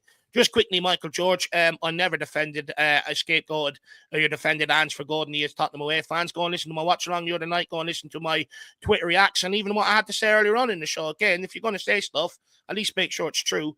Faz Radfar 4-1 Spurs says we are not supporters when we stop supporting. Come on, you Spurs. No, look, I understand what you're saying there to a large degree, Faz, but the reality is here every single game, pre-match, watch along the whole lot. Don't miss a game. I am supporting this team. We've lost 20 games this season. I'm still here for today's game. I'm still going to be here next week, and I'll still be here for the last game of the season. I am supporting this team. And I'd argue, you know, you want to support the football club. Not everything's rosy. It is important to highlight, you know, where things need to improve if we want to go and win trophies. That is also supporting a team to a certain degree, Faz Radfar. Big yourself up, though, my man. Are you at the game today? Let me know. We've also got Drew Zilla, member for 19 months. Big up, everyone. Smash a like and subscribe to the Irish Hotspur. Very, very kind of you, Drew. Really appreciate that. And then 7 says, I'm just saying, I'm feeling Conte vibes here. Big up 7. Back off. I lose today. Oh, in terms of if we lose today, could he come out with one of them speeches? I mean, look, with the way Ange is right now, you know, the way he's sort of being a bit tetchy and stuff like that. I mean, every opportunity, there's only so much a guy that's used to winning can take losing before you implode. I'm sorry. There's only so much you can take it. Look, will Conte maybe be a little bit different? Might, you know, I think if he does blow up, does he have the reputation of a Conte where it won't come back and hurt him in terms of moving forward and taking over other clubs? I just wonder. But look, there's every chance if we fuck up today that he could explode after the Southampton game. It could be a point where he's going to explode, hoping he gets reaction Thursday. But then if he says the wrong thing, he won't be here Thursday. So you're absolutely spot on, 7. It very well could be that situation today. Let's wait and see. Big up, Martin. Good to see you as well. Hopefully you're keeping well. But big up, 7. Look, that was one of my fears when I was listening to Conte quotes. I remember we were 3-1 up and we drew 3-3 and he absolutely lost it. You know, when I was going through it, the first thing that started thinking, you know, with the pressure, you know, with you know, from the protest that's going to be on the football club today, the pressure that Ange is under, and if he does get a bad reaction from the fans, you know, before or after the game, you know, does that send him into the press conference in an agitated sort of way, and then, you know, we get some home truths. I mean, it's a real possibility, but what I would say, if he does do that, I think many people at the start would be like, what a prick, you know, get him out of this football club. But I think over time, people start looking back if he does and go, do you know what? Another one that's spot on, 7. But look, the fact that we're even potentially in this situation again is absolutely disgusting, to be honest with you, that potentially we're in another situation where Mandra could walk out in that fashion. It's just not good enough, and it's a bad indictment of the football club. Big up, 7. Really appreciate it. I don't see him walking, man. He's got too much to lose. Conte, I think Conte is just, you know, he's Conte, right? I think he can do what he likes because he's Conte. I just don't see... He's going to have to be pushed. He's not going to walk, regardless of what you think. But wasn't that 3-3 last year or whenever it was, a couple of years ago, in part down to a terrible refereeing decision with Sarr in the box that was a penalty? It was a dodgy penalty. Yeah, it was a dodgy penalty that shouldn't be given. And I know you're clutching at straws with things like that, but this year, that wouldn't be a penalty because it was deflection onto his arm, and they've already said that you know, that no longer categorises. So yeah, it just goes to show fucking. No, I know what you're saying, but I think we don't know how much Ange can take. We've known them. We've seen them up at Celtic, Dave. He's used to winning. How much can a human being take if you're losing and losing and losing all the time? How much are you going to take if you're not being backed and not being properly serviced as a manager. When does the breaking point come? And I think you look at his press conferences, though it was a very good press conference. There's bits in that made you look, something isn't right. This isn't Ange. When he's talking about mobile phones and I get what he's getting at, but is the pressure starting to make him crack a little bit? Is he now thinking, I don't give a shit. I'm going to say what I want. I don't care. Are you getting them vibes, Dave, that he doesn't give a shit in that last press conference? No, I don't think it's the case he doesn't care. I think a lot of the managers and a lot of the players that come here, and even if they walk away or whatever circumstance to leave the club, I think they've got massive respect for the football club, and to a large degree, massive respect for the fan base. But you got to remember, if you're a manager, right, and you're in there and you're saying, I need this, that, and the other, and they don't give it to you, and then you are trying to make the situation work, and then you're being battered from the fans, from the media, from pundits, etc., etc. I'm sorry, but we're all human eventually, especially if you're like Ange Postecoglou. And look, people can question the level he's won at, but he's won. He's used to winning. He's got that winning feeling. He is a winner. You are human. Pressure will take its toll, and you will snap, whether you want to or whether you mean it or not. It does come to that point, and I think a lot of managers are like that. You even heard Conte. Even before that Southampton one. Why am I the only one out in front of the press explaining the situation and what's going on here? Where's your director of football? Where's the owner? Where's other people coming out and speaking on the situation? Why am I being asked absolutely everything? It probably goes back to what Postecoglou's been saying. Since that defeat, pundits and the club could do a better job in defending itself in terms of being out there. You look at the likes of Jurgen Klopp, Mikel Arteta, and people like that, Ferguson down the years, bemoaned refereeing decisions, and then they get a massive run of luck with a lot of the refereeing decisions. We get railroaded with refereeing decisions. Do we ever come out and batter the referee or batter the FA? No, because we're too scared of getting a fine and that we don't want to pay it. But, then we see the repercussions of it on the football pitch. But the reality is, manager is the only one that's out there trying to cover up the problems, trying to bring everybody on side.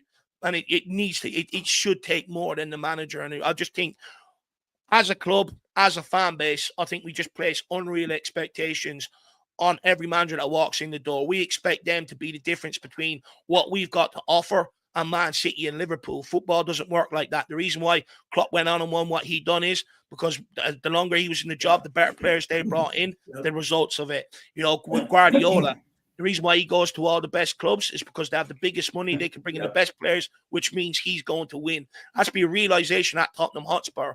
The teams that we're trying to catch, it's not down to the manager making a massive difference. It's down to all the things internally geared up towards winning. It's down to their recruitment and having the best squads to be able to go and compete. And that's where we need to get to at Tottenham Hotspur. Anyone else want to come in there? And then I do have to do a plug for NordVPN. Steve, I think you're nodding your head. We'll let you in. Yeah, I also believe that one of the worst things that happened was the first 10 games of Ange Postecoglou's tenure, because it gave a false sense of hope to the fan base, right? Mm-hmm. It didn't reflect where we we're as a team talent-wise. And what ended up happening is when the first sign of adversity, what ended up happening.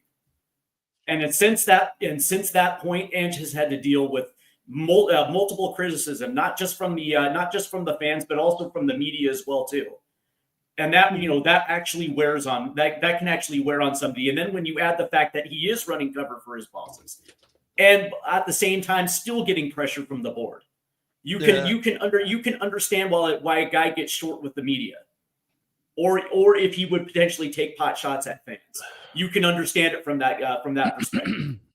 And I think what Colin Turner says here, we lack winners, but have lots of talent. I'll be honest, that's been my whole lifetime at Tottenham. We've always had unbelievable talent. But honestly, it feels like we're just a feeder club for Real Madrid and that. We develop them to a certain point and then we just get picked off and go, here, you have the fruits of our labor. It's like me baking a chocolate bar and then going, here, Drew, you eat that.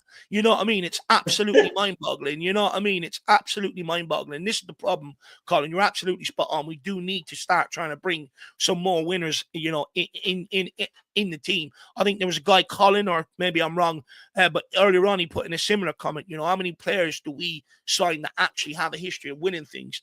And again, I think it all, we want to go and win things. You do need players that have been there and done it and can show you how to get over the line. That's what we needed in the Pochettino team. One or two players that just knew how to get over the line, knew how to handle the big occasions, the nerves around it, etc. Just never went and done it. It's a huge problem. You're absolutely spot on. But guys, I do want to take a moment in time here, though, to give our sponsorship, our partnership, NordVPN, a plug.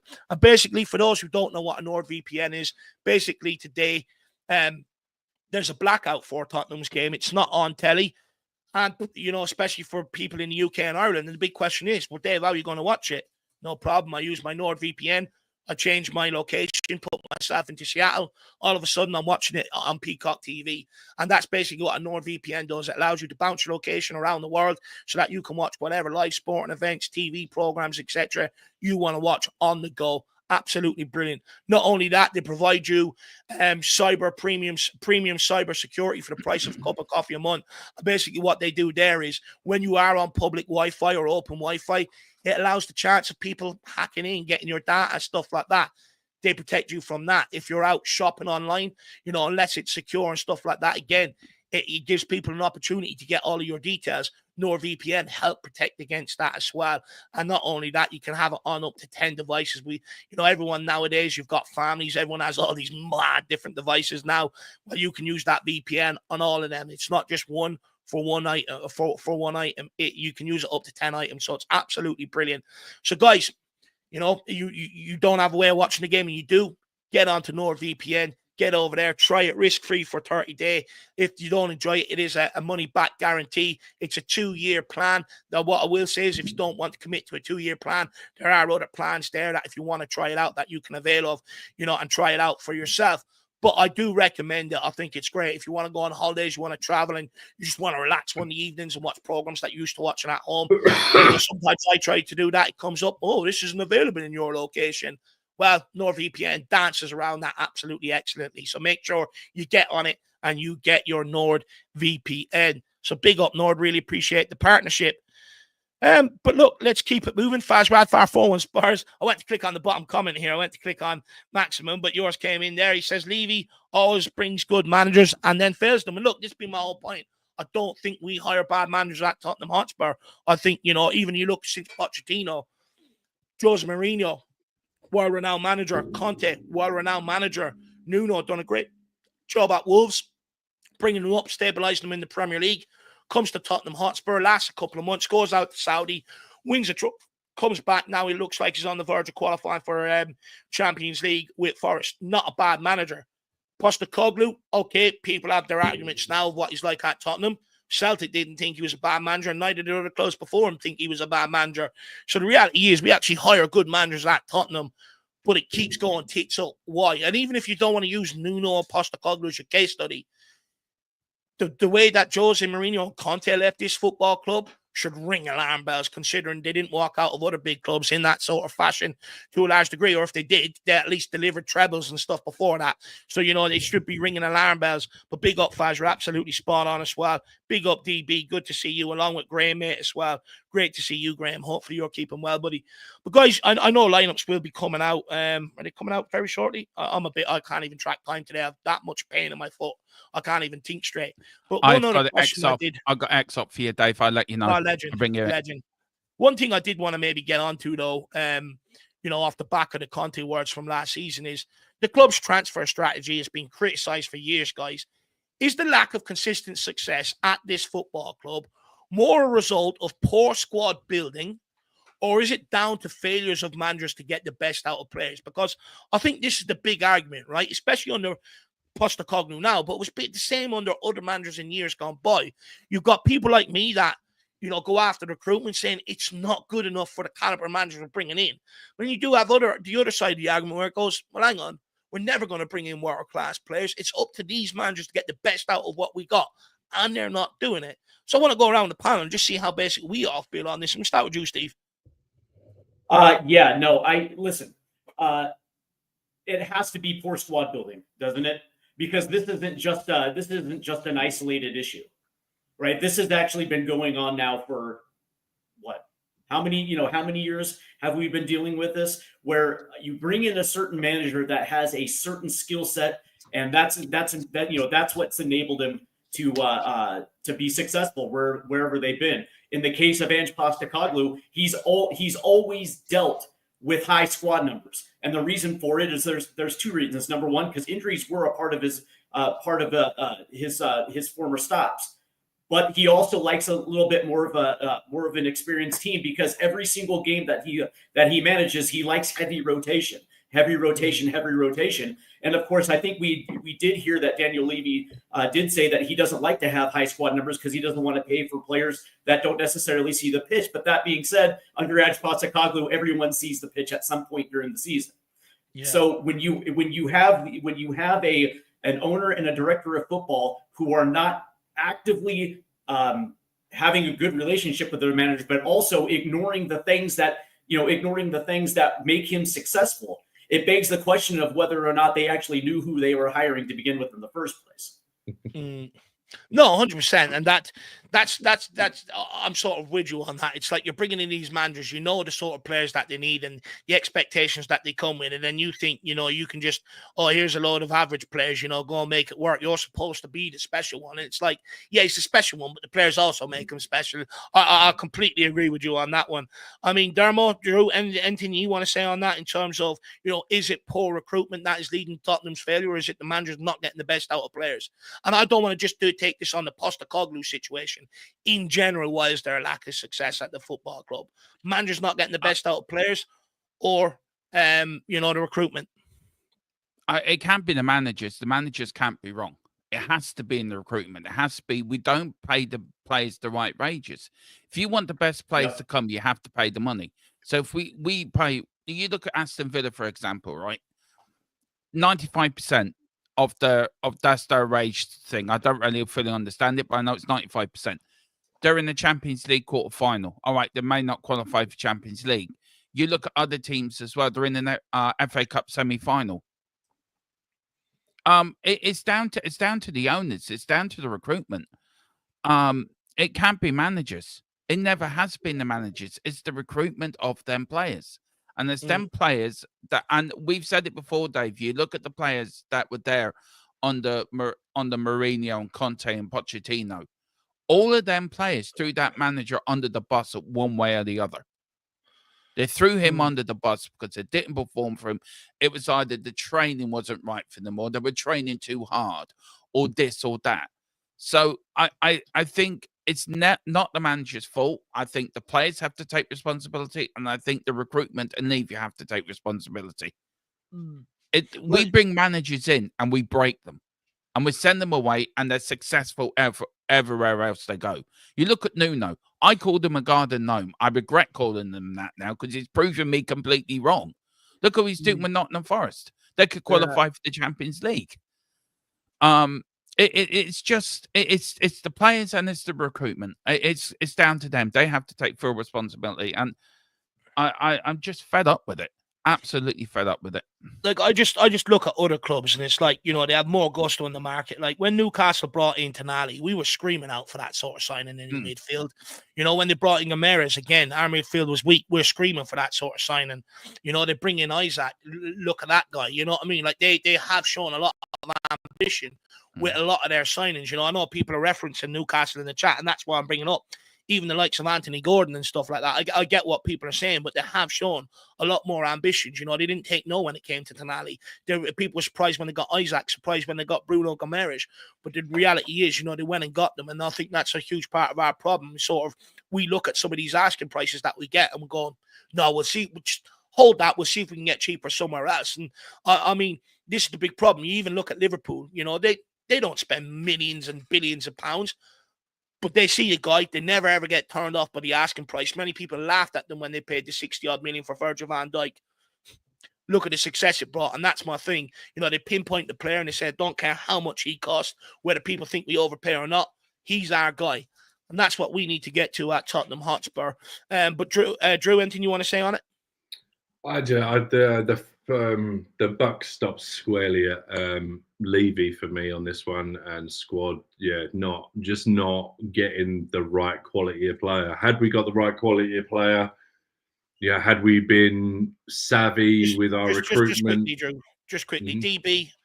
Not one of us are sitting here defending Ange. You've come in on the back of a conversation about, in terms of forget the situation now, but, is this the lack of success at Tottenham in general due to managers not getting the best out of players or poor recruitment? If you were here earlier, you would have said, most of us have said it's coming to an end. We feel like it's coming to an end. You can't keep disrespecting the fans. You heard me say the other day, I think it's time for this guy to go.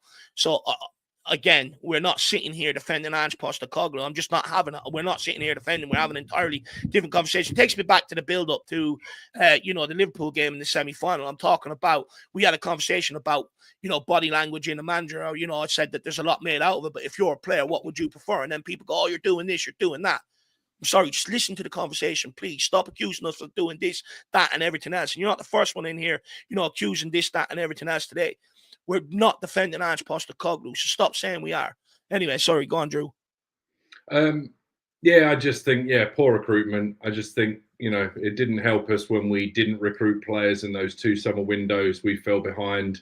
We had a great 11 that didn't have, great 11 or 12 that didn't have any backup, which is why, the last 4 or 5 years, I think the squad management has been piss poor. I love Pochettino. I thought he was fantastic. I never wanted to let him go, but I don't forget the fact that he was the one that called for Ndombele and Lo Celso, and Hitchin went out and got them for him. And unfortunately, would sliding doors moments, would they have gotten better if Pochettino would have been allowed to have stayed? I mean, I like to think potentially yes, but I don't know. With the Ndombele, I think, given what his career ended up being, I don't think he was ever going to turn into what somebody had seen in him previously. So since then, I think the one thing I will say is that at that point, I think Levy was just about starting to sort of open the purse strings a little bit, because we never, obviously we were breaking our record purchase amount sort of year on year, which I know we're Spurs, it's not difficult for us to do, but there was some quite significant transfer payments for Spurs. They burnt Levy, and I think just at the time when he was getting ready to open the purse strings, he got burnt a couple of times. Then he made some bad decisions. He pivoted from left to right, didn't know quite what he was doing, and I think from that point on, I think we've brought up many a time on this channel, instead of going out and spending what would have been, maybe 30, 40 million on Kim Min-jae at the time, we go and get 20 million Joe Rodon and things like that. And just, if we'd have been, I always hark on to Liverpool and the fact that they were quite happy to let Coutinho go for, 130, 135 million and then go out and get the 2 pieces of the puzzles that they needed.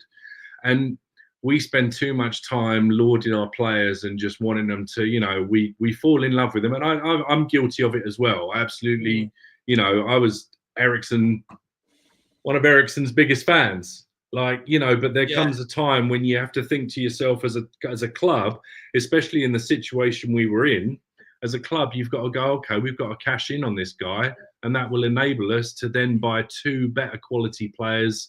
Maybe not his standard, but it kind of levels up. You get one player, you sell him for something, you get 2 players that were better than he was when he came in, and you kind of level up. And we've not been savvy enough, we've not been clever enough in that regard, and it's cost us. And the squad's piss poor.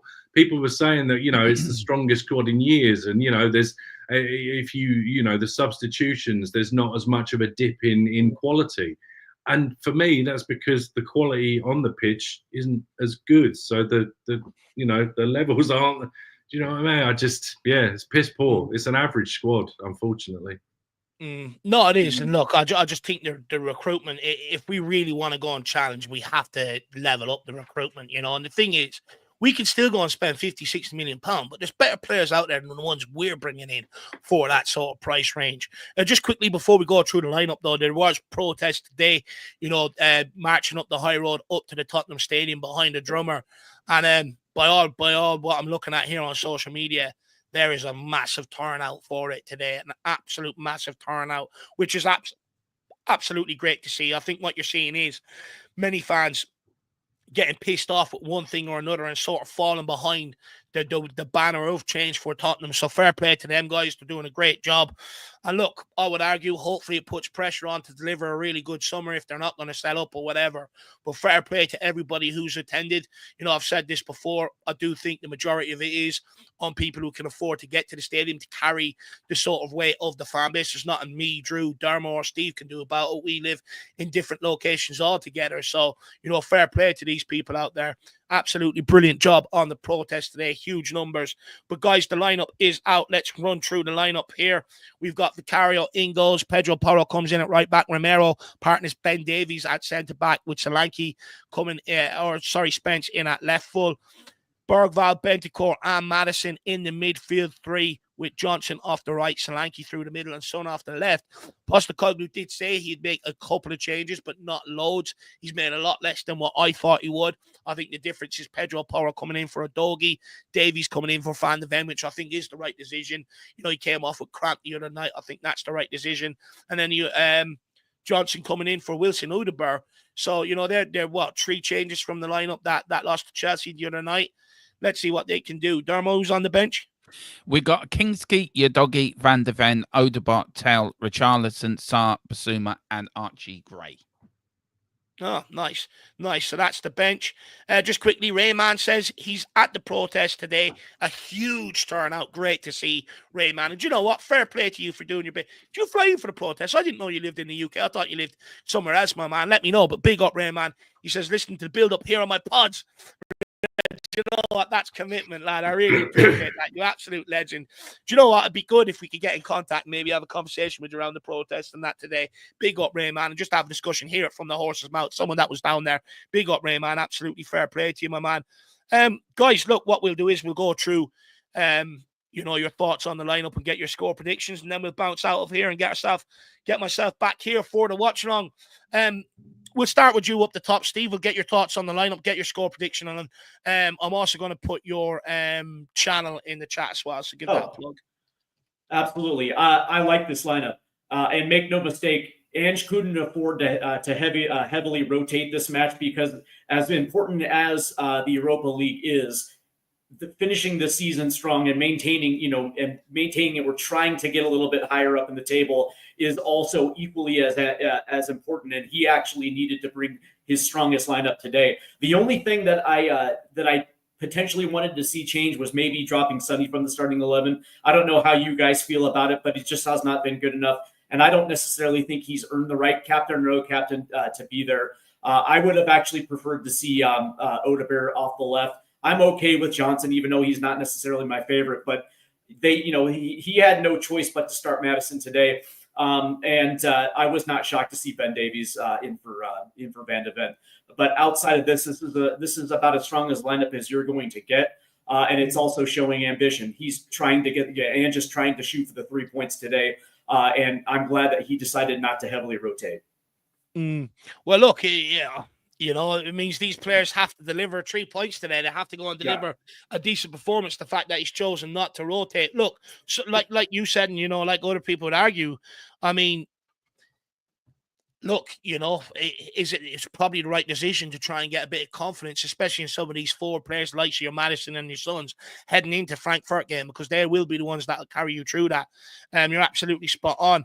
Big up, Ray Man. He says, I'm a season ticket holder in Paxton Lower, Dave. Oh, nice. Do you know, when I'm over there for the Palace game, it'd be absolutely fantastic to meet you, Ray Man. Beat yourself up, my man. But Steve, I mean, look, I've really enjoyed your contribution today. You know, I've been on your podcast as well. I've really enjoyed myself over there. It's great to have you, you know, coming into the Tottenham YouTube sphere and stuff like that. Where can people find you? What's going on? You can find me on the YouTube channel at Stateside Footy, but also on X as well at Stateside Footy. The handles in the description at the bottom. Right here on the page. So definitely go and check that out. As far as prediction goes, I actually think this is going to be a fantastic performance. I'm actually predicting a 3-1 Spurs win today. Do you know what? I'll fucking take it, lad. I'll have that. I'll go and have me Indian, and I'll be happy tonight. That's for sure. But guys, yeah, I mean, it's all about confidence and building that momentum, and I think Spurs will be able to take advantage of what I consider a piss poor Southampton side. I just want to see a win. I just want to have 24 hours of joy, to be quite frank. So hopefully that's delivered today. You know, we've got a lineup to be able to do it. Let's see how it gets on. But guys, please make sure you get across to Stateside Footy 27. Stateside Footy 27. Mm-hmm. Get across there and smash the subscribe button. Big up, Steve.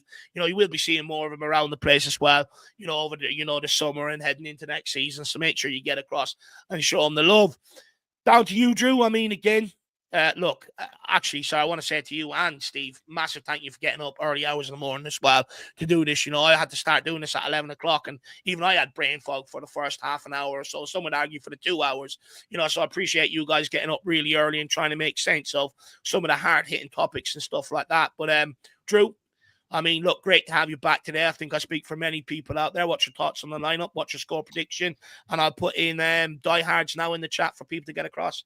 I appreciate it. Yeah, I expected a few. You know, I didn't expect him to make as many changes as people were suggesting. So I think this is probably about right. I think there's a couple of people in there that need minutes in their legs. Just if we are gonna, you know, the hope is that we're still got a few games left in Europe. Fingers crossed. So yeah, there's a couple of players there that really need to play themselves into a bit of form. It's nice that Romero, you know, is still there. Looks like he's back to sort of match fitness. So now he just needs to get a bit of his sharpness back.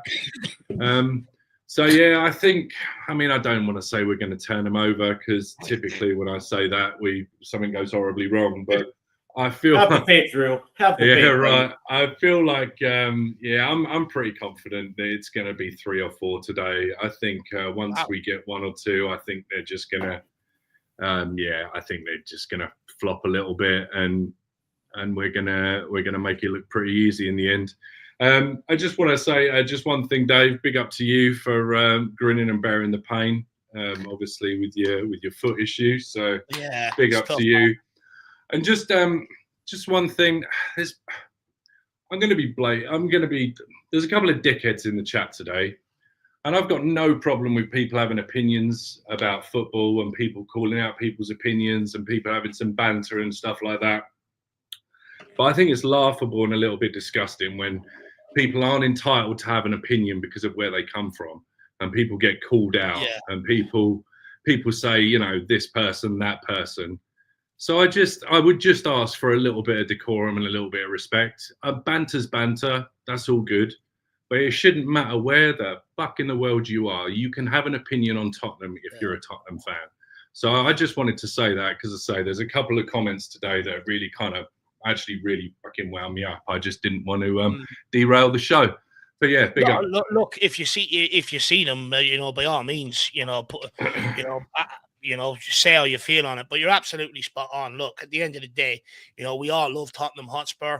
You know, even people I disagree with, I still fully understand, you know, everyone's motive behind what they're saying is for Tottenham to be successful. And I take solace in that. That's why, you know, I don't really go after people and their opinions and stuff like that, because at the end of the day, we all have love for this club and we all want it to be successful. Look, of course, you know, times are tough right now, you know. Sometimes when we're under the pressure we are to deliver results, some people, if you don't agree with you, they don't want to listen to you and stuff like that, which, look, fine. You know, I understand all that. But at the end of the day, you know, it's not easy coming out here talking all the time when we're losing and stuff like that.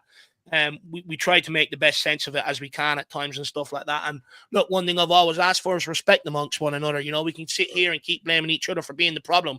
Reality is, Drew, you and I, we're not in there making managerial decisions. We're not in there making transfer decisions.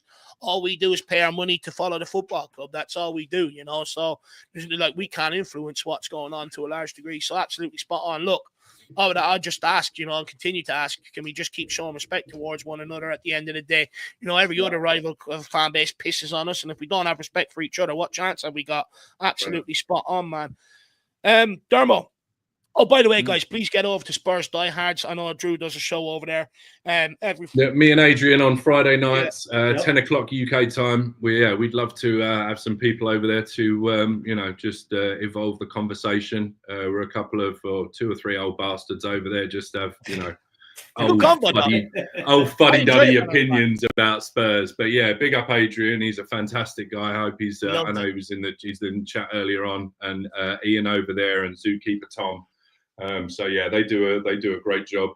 And quick shout out to Sean Butler. I know he came back and then disappeared again quickly, but if he's out there and listening, big up to him. He's done his he's brought one of his crowns, so he's in a bit of pain at the minute. There we go. So it's always something. But just big up. No, absolutely spot on. Look, hopefully Shawnee gets better as well, because I do miss Shawnee. He puts a smile on my face. So hopefully he gets better and he's back soon. But guys, make sure you do get across. Look, I've been on that Friday show again. I enjoy it. It's fun. Adrian absolutely loves it. Drew loves it, and a great conversationalist as well. So please get over there and check that out, guys. Make sure you hit the subscribe button. That is Spurs Diehards, Tottenham Till I Die. Make sure you get over there and check that out. And then last but not least, down to you, Dermo. I mean, what's your thoughts on the lineup, my man, and what's your score prediction? And where can people find you? Yeah, look, very quickly, I just want to echo what Drew just said about respecting the chat. I think Dave does a very good show. Him and Jack do good content here, and they deserve the respect that this channel deserves. We try now. No, the point is that look, I have my own little following in here that don't like me, and I don't care what they think. I believe in what I say, and I'll stand over what I say. If you don't like me, that's grand, but show Dave and Jack the respect this channel deserves. They deserve it. Yeah. They don't need it. So if you don't want to put anything decent here, then just don't bother. Just watch it. Respect the people on the panel, but big as all, respect Dave and Jack. They put the work in. It's their channel. Respect them. Absolutely. Too kind. Right.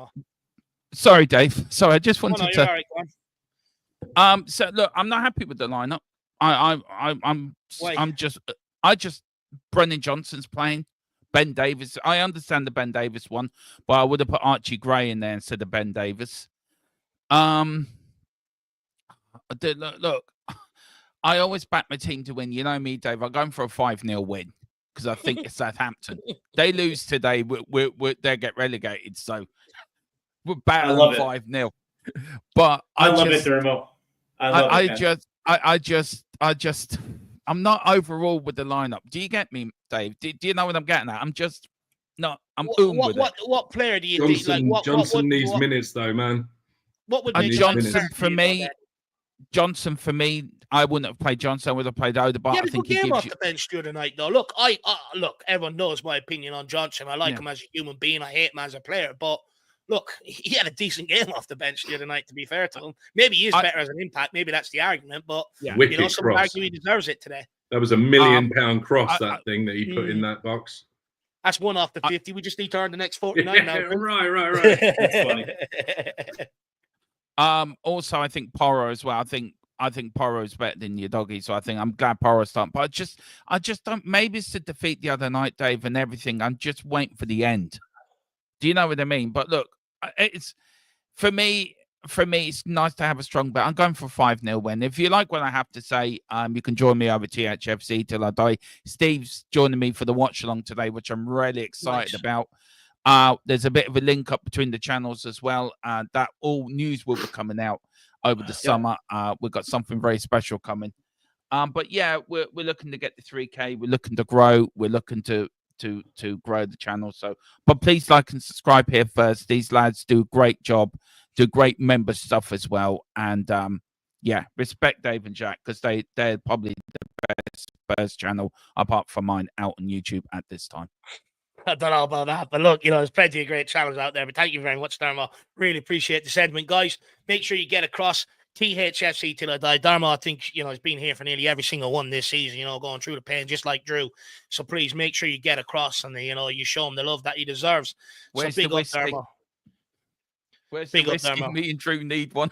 That's funny. The game. I got the tequila on standby, Dermot, so it's all good, man. I'm right there with you. Yeah. I think we all need a good drink before the game, just to numb the pain. I'm alcohol sober, but I think everybody's come to know what my choice is. So Drew, you're alcohol adjacent. Is that what you're saying? Alcohol adjacent. Everyone knows my choices. What choices I make, or at least they should do by now. It's all good. No, look. Big up, everyone. Let's go. It's been game day, isn't it? I'm getting excited now because it's almost 50 minutes. Is it 50 minutes? Yeah, 50 odd minutes. You know what? Go ahead. I'll just say this, that I understand the sentiment that some people want the season to be done, but there's still something left to play for. And that's one of the things that kind of pisses me off a little bit, is the fact that, it's not over until it's actually over.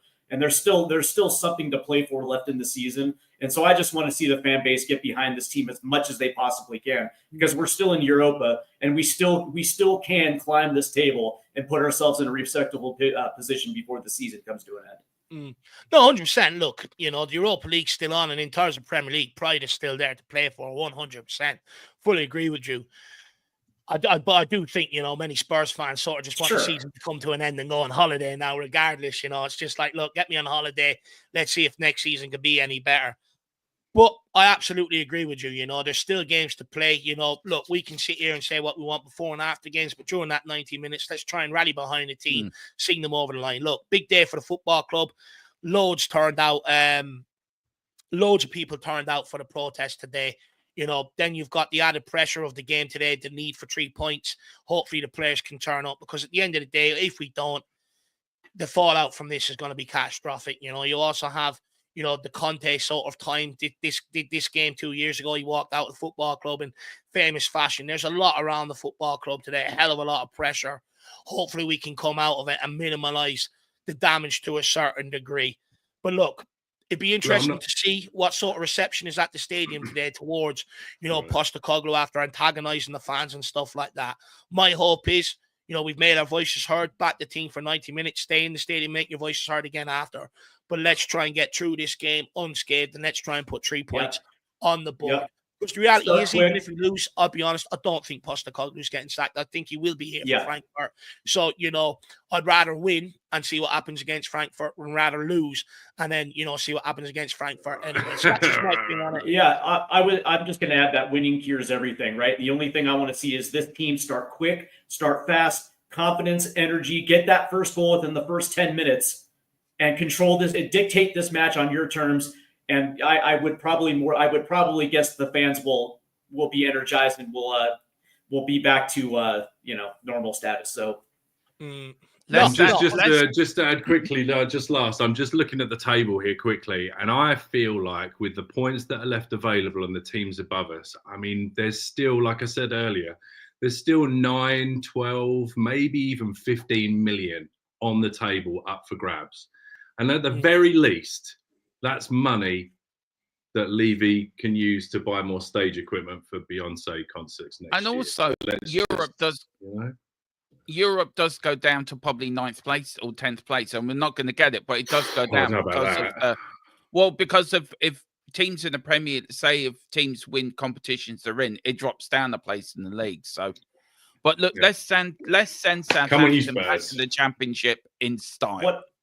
What interim do you think is going to help this team?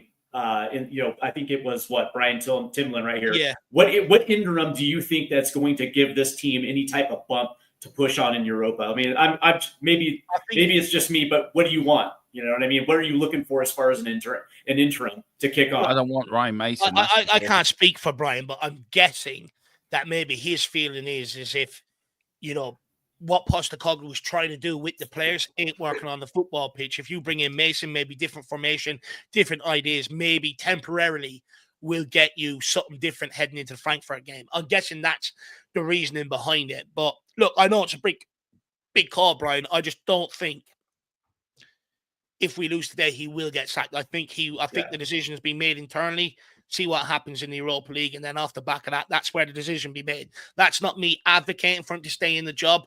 Look, you know, I said it. I said weeks ago, you know, I was done with this guy. Keep going after the fan base. It's pissing me off. You know, I don't think he's helped himself in other areas. But at the same time, I'll still go out there and I'll still, you know, back for him in terms of what's not his fault, so that we can get the internal stuff sorted out. I'm not going to sit here and blame absolutely everything on the guy.